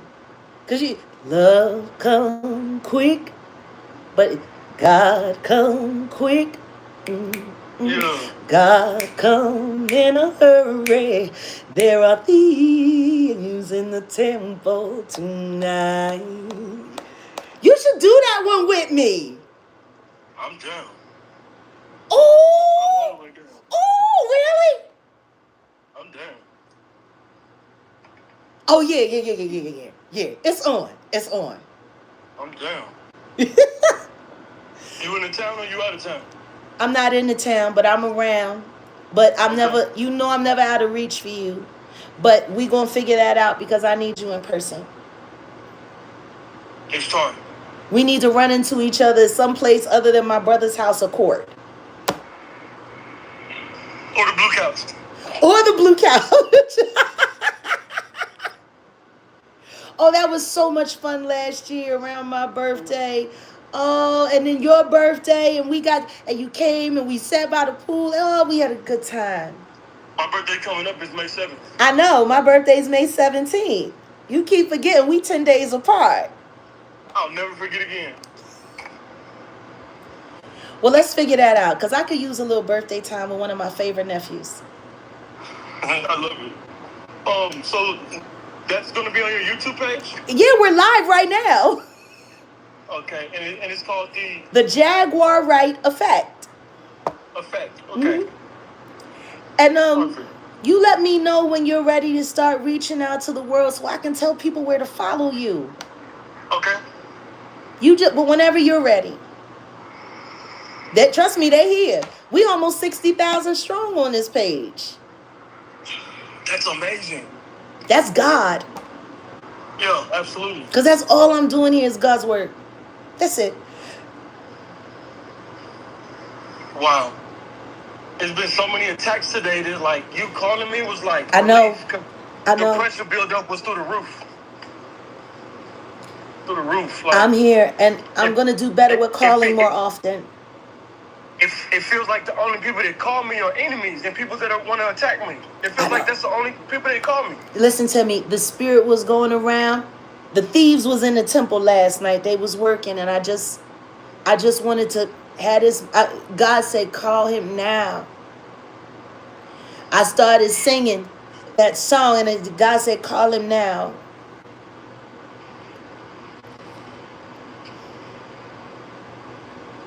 You look good. Considering you look amazing. You still got my sister phone number? I don't know. I'm gonna send it to you today. You need to call her. Okay. After what you're telling me, you need to call her today.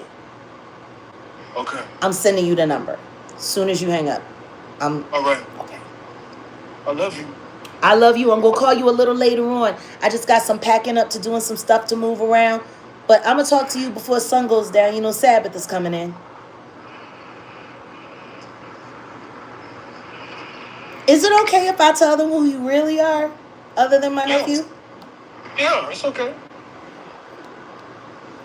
Ladies and gentlemen, this is one of God's greatest miracles that I know.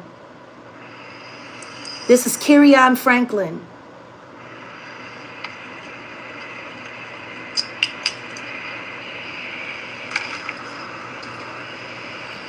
They got your back. They got your back. They with me. I love you. I love you too. We'll talk later. We'll talk soon. All right.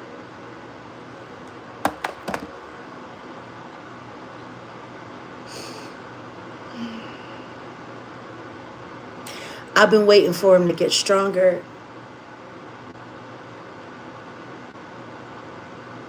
Y'all have no idea who that was, do you?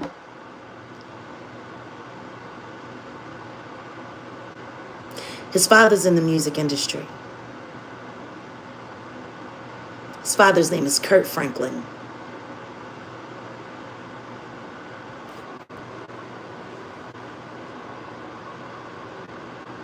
That was Kurt Franklin's oldest boy, Kerryon.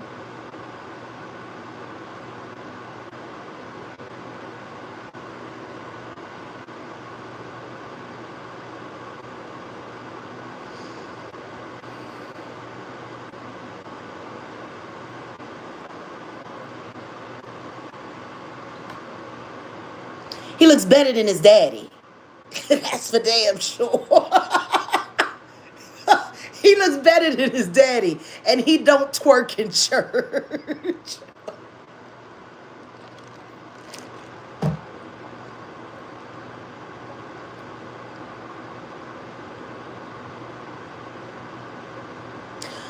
Those of us who know. And those of us who care, do.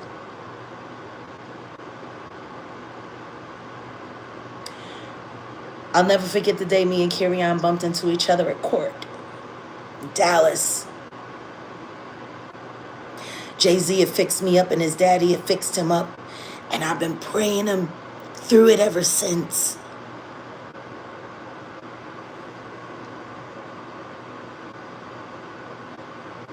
The attacks have been getting stronger.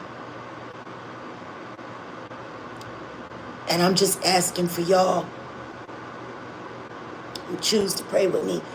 Please keep my nephew Carrie-Ann in prayer. The truly anointed ones, especially the ones that are legacies, they go through it the worst.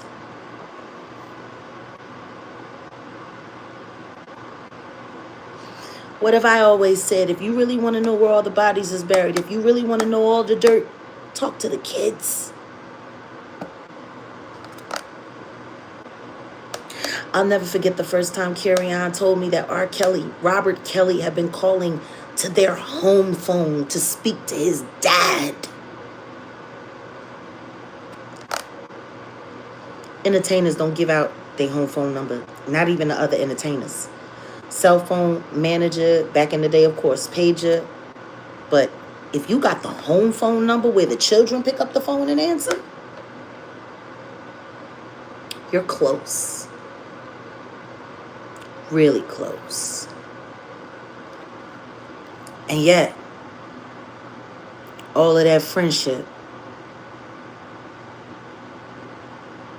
R. Kelly goes away.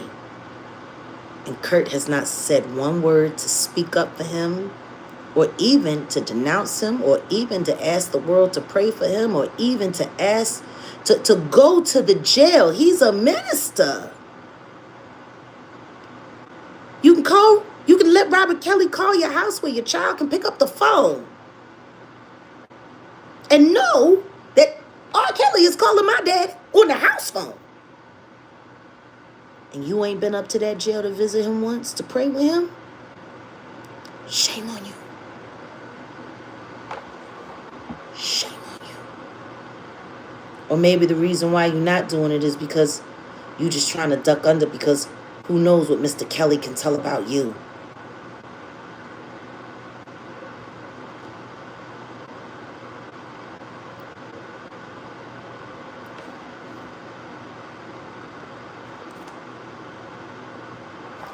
Keep my nephew Carrie-Ann in prayer. He's ready to walk the path and take up the true priesthood that his father sold out so he could twerk like a $2 hoe at a gospel convention.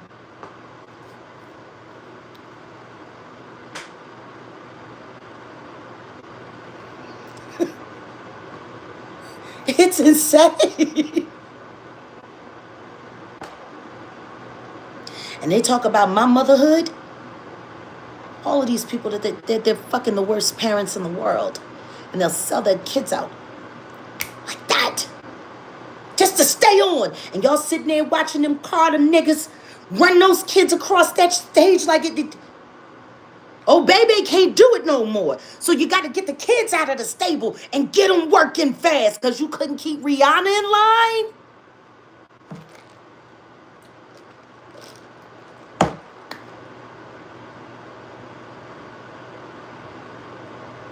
$2,000 suit, $5 hoe.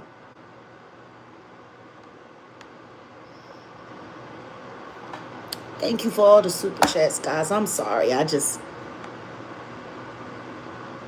When God put it on my heart, I do it, and I'm glad I did, because I could see the look on his face when he heard me singing. Every now and then, I'll do that.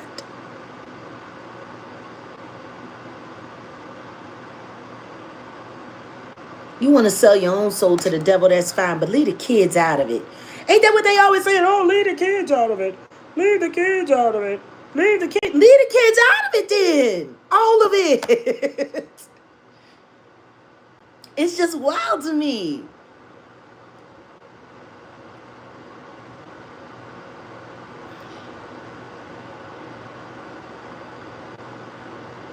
It's wild to me. Leave the kids. How about just leave the kids alone?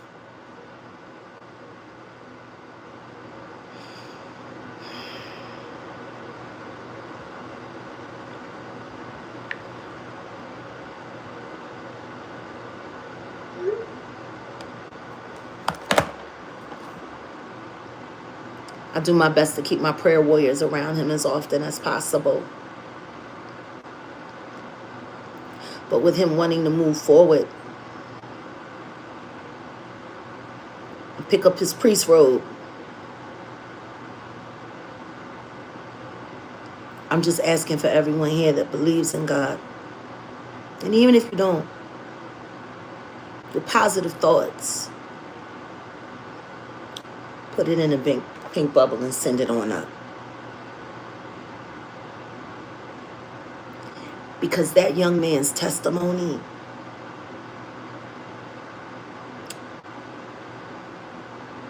is astounding. It's just astounding.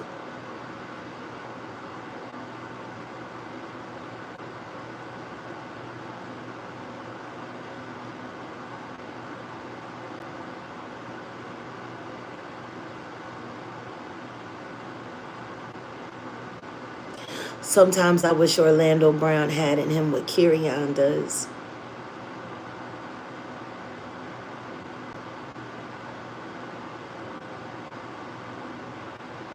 Orlando's Sluminati. He's Sluminati'd up.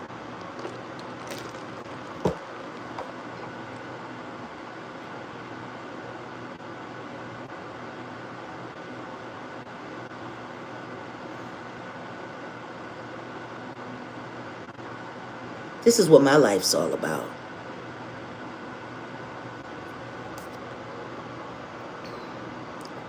What do I always say? I used to say it more. I gotta start saying it again. Especially with the Diddy trial, just the jury selection. Because the night before the 5th, I'm gonna be doing a special prayer on this channel to pray for the jurors.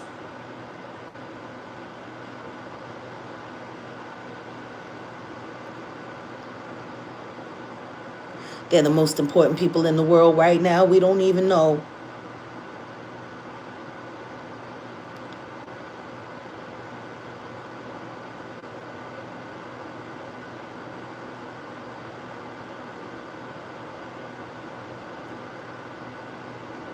When God spares your life from sacrifice, it's because he needs you to do his will.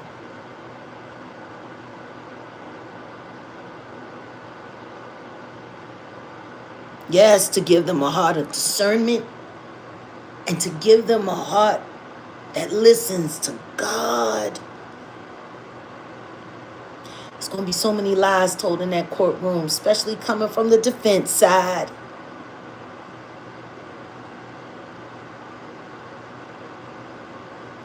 You know, every time I go on the court, I've always prayed that the judge had the heart of a 6-year-old.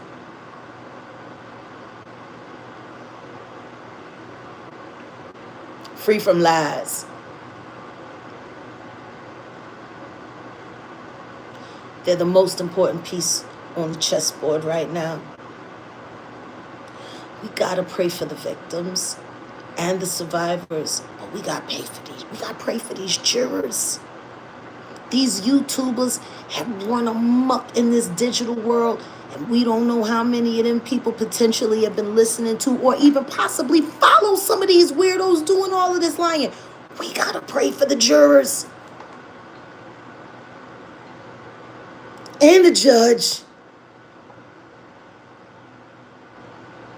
Only reason I say the jury is because damn judge can be bought off faster than the jury. You try to buy off the jury, everybody go to jail.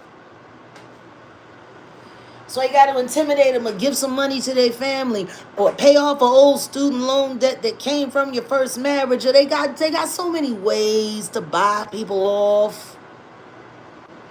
That's why every time it's been jury duty, I've been either moving or out the country. You ain't getting me. I ain't doing all that.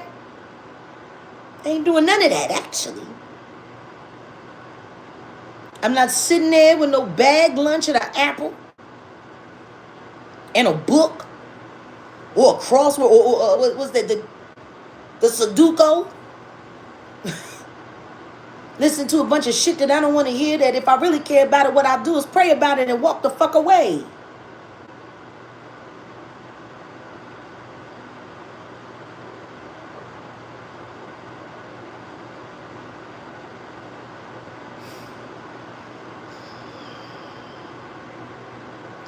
Midnight prayer, 12 a.m. on the 5th of May. The Jaguar Wright Effect will be having prayer. And I'll be dropping the link.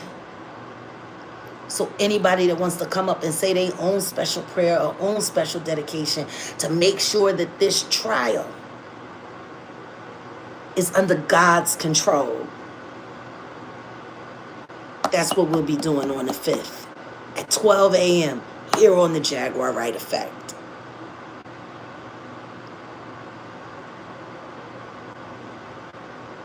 See, that's something that we can do that can't nobody stop.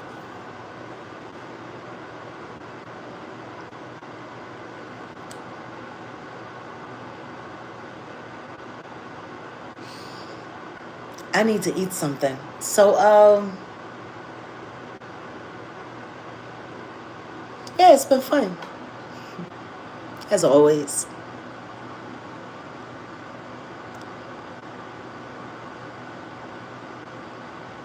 They can't stop God.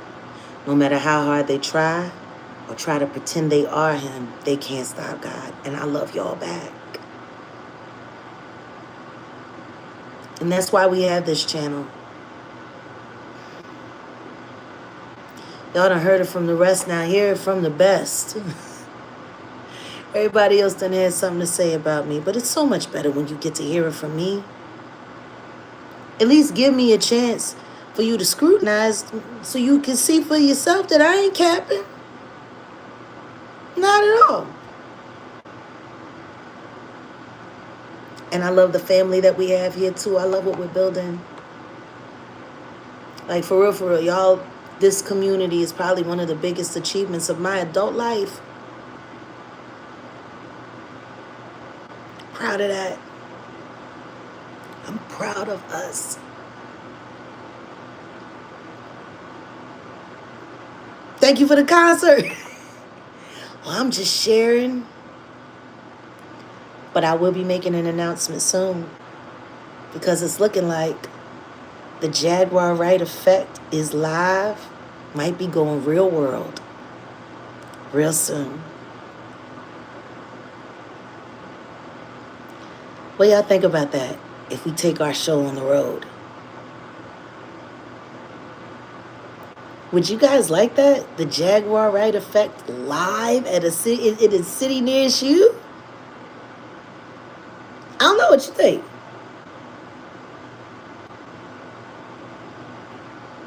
Yeah? Like imagine what we do here live.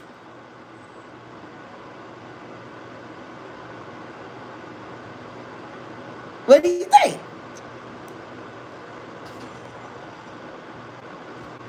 Oh, thank you, Alina. No, seriously, what do you think? Would y'all like to do this live with me? We come to a venue and we have a mixer with hors d'oeuvres and drinks, and then we get into talking, and then we do a little Q&A, and then we end it with a live show. What do you think? Yes? Alina didn't waste no time. She just, let's go? All right, then. then I'm gonna have to let the team know that y'all agree. Now we just gotta figure out the first cities. We're probably only gonna do them like 5 at a time for security's sake, but if we do them 5 at a time, that gives me like a whole year to hit everywhere where Jag Nation is. Who knows? Maybe I can bring my nephew with me. Or my other nephew. Or my other niece. My family in Christ. I definitely know when we do Jaguar Wright Effect Live, I'm asking Megan to come along for at least a few of the dates. Me and her could use a girls' trip together and do some good and kick some devil ass at the same time.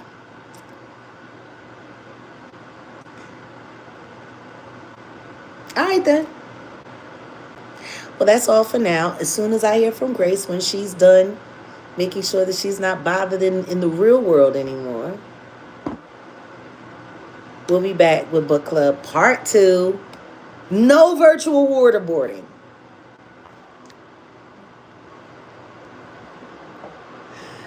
All right, y'all. Well, I'm out. And thank you for praying for my nephew, Kerryon Franklin. And thank you for keeping him in your prayers from this day forward, because I'm telling you, that's a big one for God. And I know it. I know it. Because when you were on the chopping block to be sacrificed and God saves you, he did it for a reason. That young man is a miracle. And I'm honored that he calls me auntie. What are you talking about? Of course, Alina. Gotta hit the major markets. Jack, I have an important comment. When you're ready for me to send it, let me know. You can send it right now because we're about to log out. I gotta eat.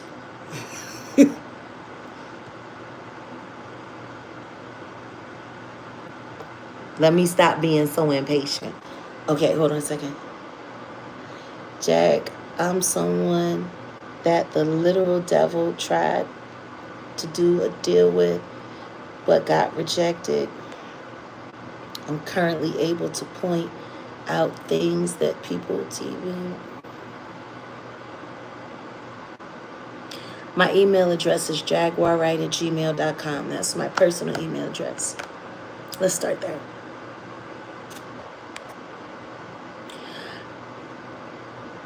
Thank you, Alina. Thank you, everyone.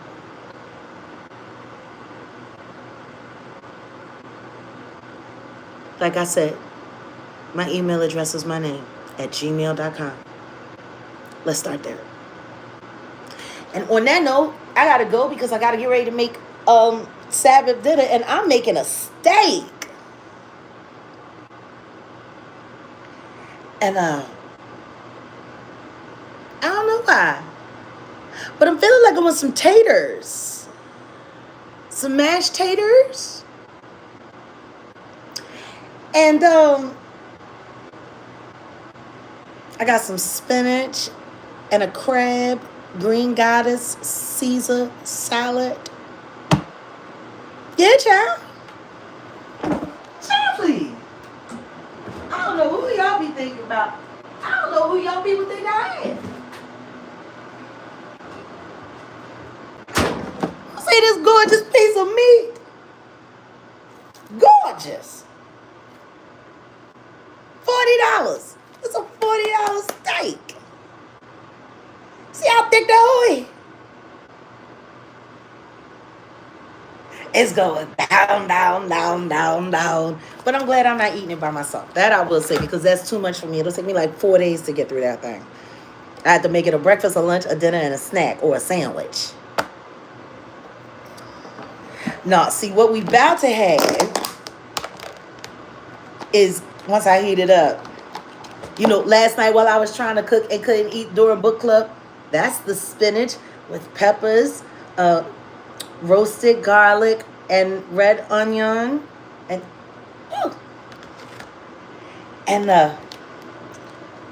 this is the salmon and scallop rice bowl. I'm not gonna lie though, I munched. There was like 8 scallops, maybe 9. I was munching. So yeah, this is about to go in the Mickey.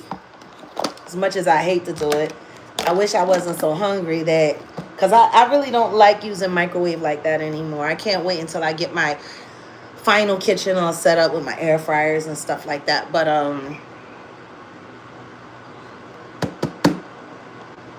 see, that's the beautiful thing about being a chef. You never have to wonder where your next meal is coming from. You just need to be able to cook it. So that's that. Long as there's groceries, I'm going to eat like a queen. That's the other thing a lot of these trolls be mad at. But they DoorDash and Uber Eats loving asses. Oh. Let's keep Orlando in prayer, because he's in trouble. He is. Let's keep him in prayer. I'm just praying that whatever ministry God has for Carry On, that maybe it'll reach him too.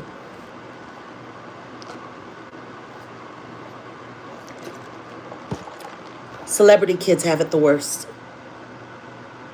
Child, them scallops is amazing. And did I tell you, I did it in a jerk, black, garlic, oil, ginger, marinade. That's why there's so many of the scallop going on, because it's not munching. I mean, DoorDash is DoorDash. Funny thing is, somebody tried to hack into mine, started deleting receipts.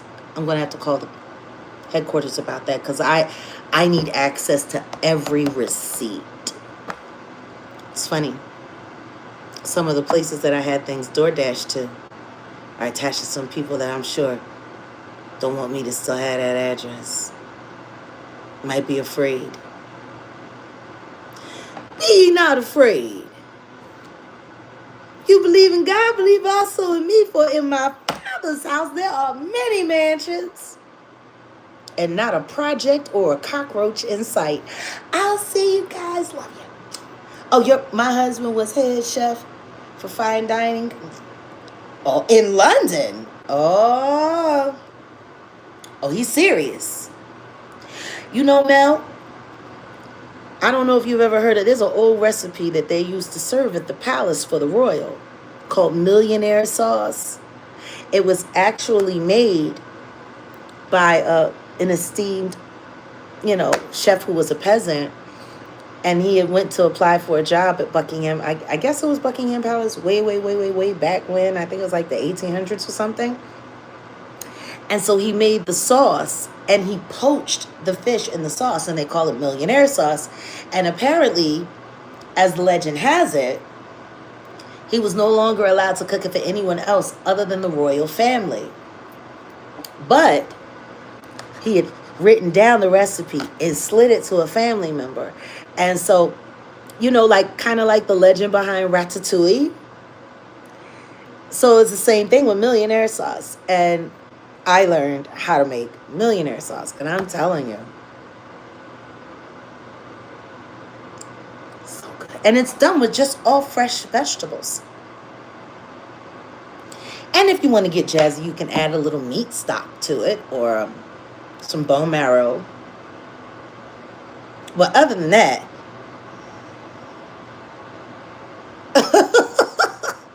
have you ever heard of the millionaire sauce? It's indigenous to England. Yeah, I believe it was somewhere out Manchester, like one of the little towns off the skirts of Manchester. You would gladly pay for that recipe? You would gladly pay me Tuesday for that recipe today? No. LOL. Cheeky Mill sauce, dash of this day. Yeah. People keep forgetting I used to live in London. I got family and friends in London still. That's what's just so awesome about me, because in all of the places that I've been to, Everywhere I traveled, I collected spices from everywhere. I brought everything home because if I ran into a good meal out on the road where I wouldn't be able to make it at home because the things weren't available there, I would just go to the souk or go to an open air mart or, you know, and just grab up whatever it was and then ship it home. So that when I was home, if I had a craving for this dish or that dish, especially because tzatziki sauce, it's only good if you're getting it from the vine-based area. Like, don't get me wrong, tzatziki sauce is good. It's med, it's good. But there's certain things and certain flavorings and spices, and even the difference in soil makes the difference in the lemon and the lemon zest and the dill weed. And it's got to, like, that's the beautiful thing about this world. God put a little bit of something special all over the place. And if you really want to enjoy life, you'll go and you'll seek God out. That's why I really like that book, Eat, Pray, Love. I'm not putting it on the book club list yet because it was on Oprah's book club.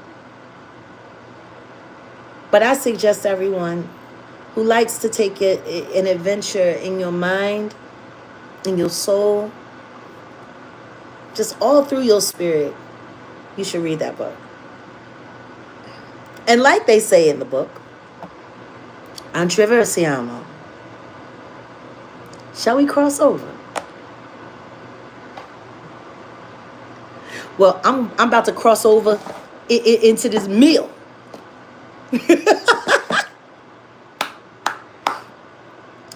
And to the stalkers, don't get excited. Don't get excited. The bowl came from a restaurant and I saved it. I repurpose everything. My father taught me, use everything. Don't waste nothing on nothing, not especially not $1. And I love it because I get to take it and it's all set up. See, so I don't have to worry about the juice from my spinach bleeding in to my rice. And my rice is going to have that lovely aromatic flavor that's going to drip off of this with the salmon and the scallops. Yes. And see, and I can heat it all up at one time, and I don't have to heat it up separately. I don't have to heat it up. Yeah. It's called sense, common sense. Damn, this should smell good cold. That's how you know I'm hungry. You should go.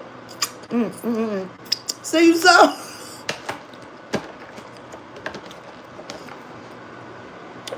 Y'all about to start accusing me of that food ASMR again? Alright, no, but guys, it's been good. It's always good here. And I love it. I love us. So yeah. Keep playing that evidence that your commanding officers are going to use against y'all so they can break your deals and have y'all thrown in jail and blame it all on you and say, no, we weren't behind it. It was the merry band of weirdos. We had no idea it was this intense. No, we had, no, that's not what we asked. And when they did this, and it's just too far. People have to be held accountable. Bon appetit. Yeah, thank you. Or should I say, Dahrien. You are welcome. You are all welcome here.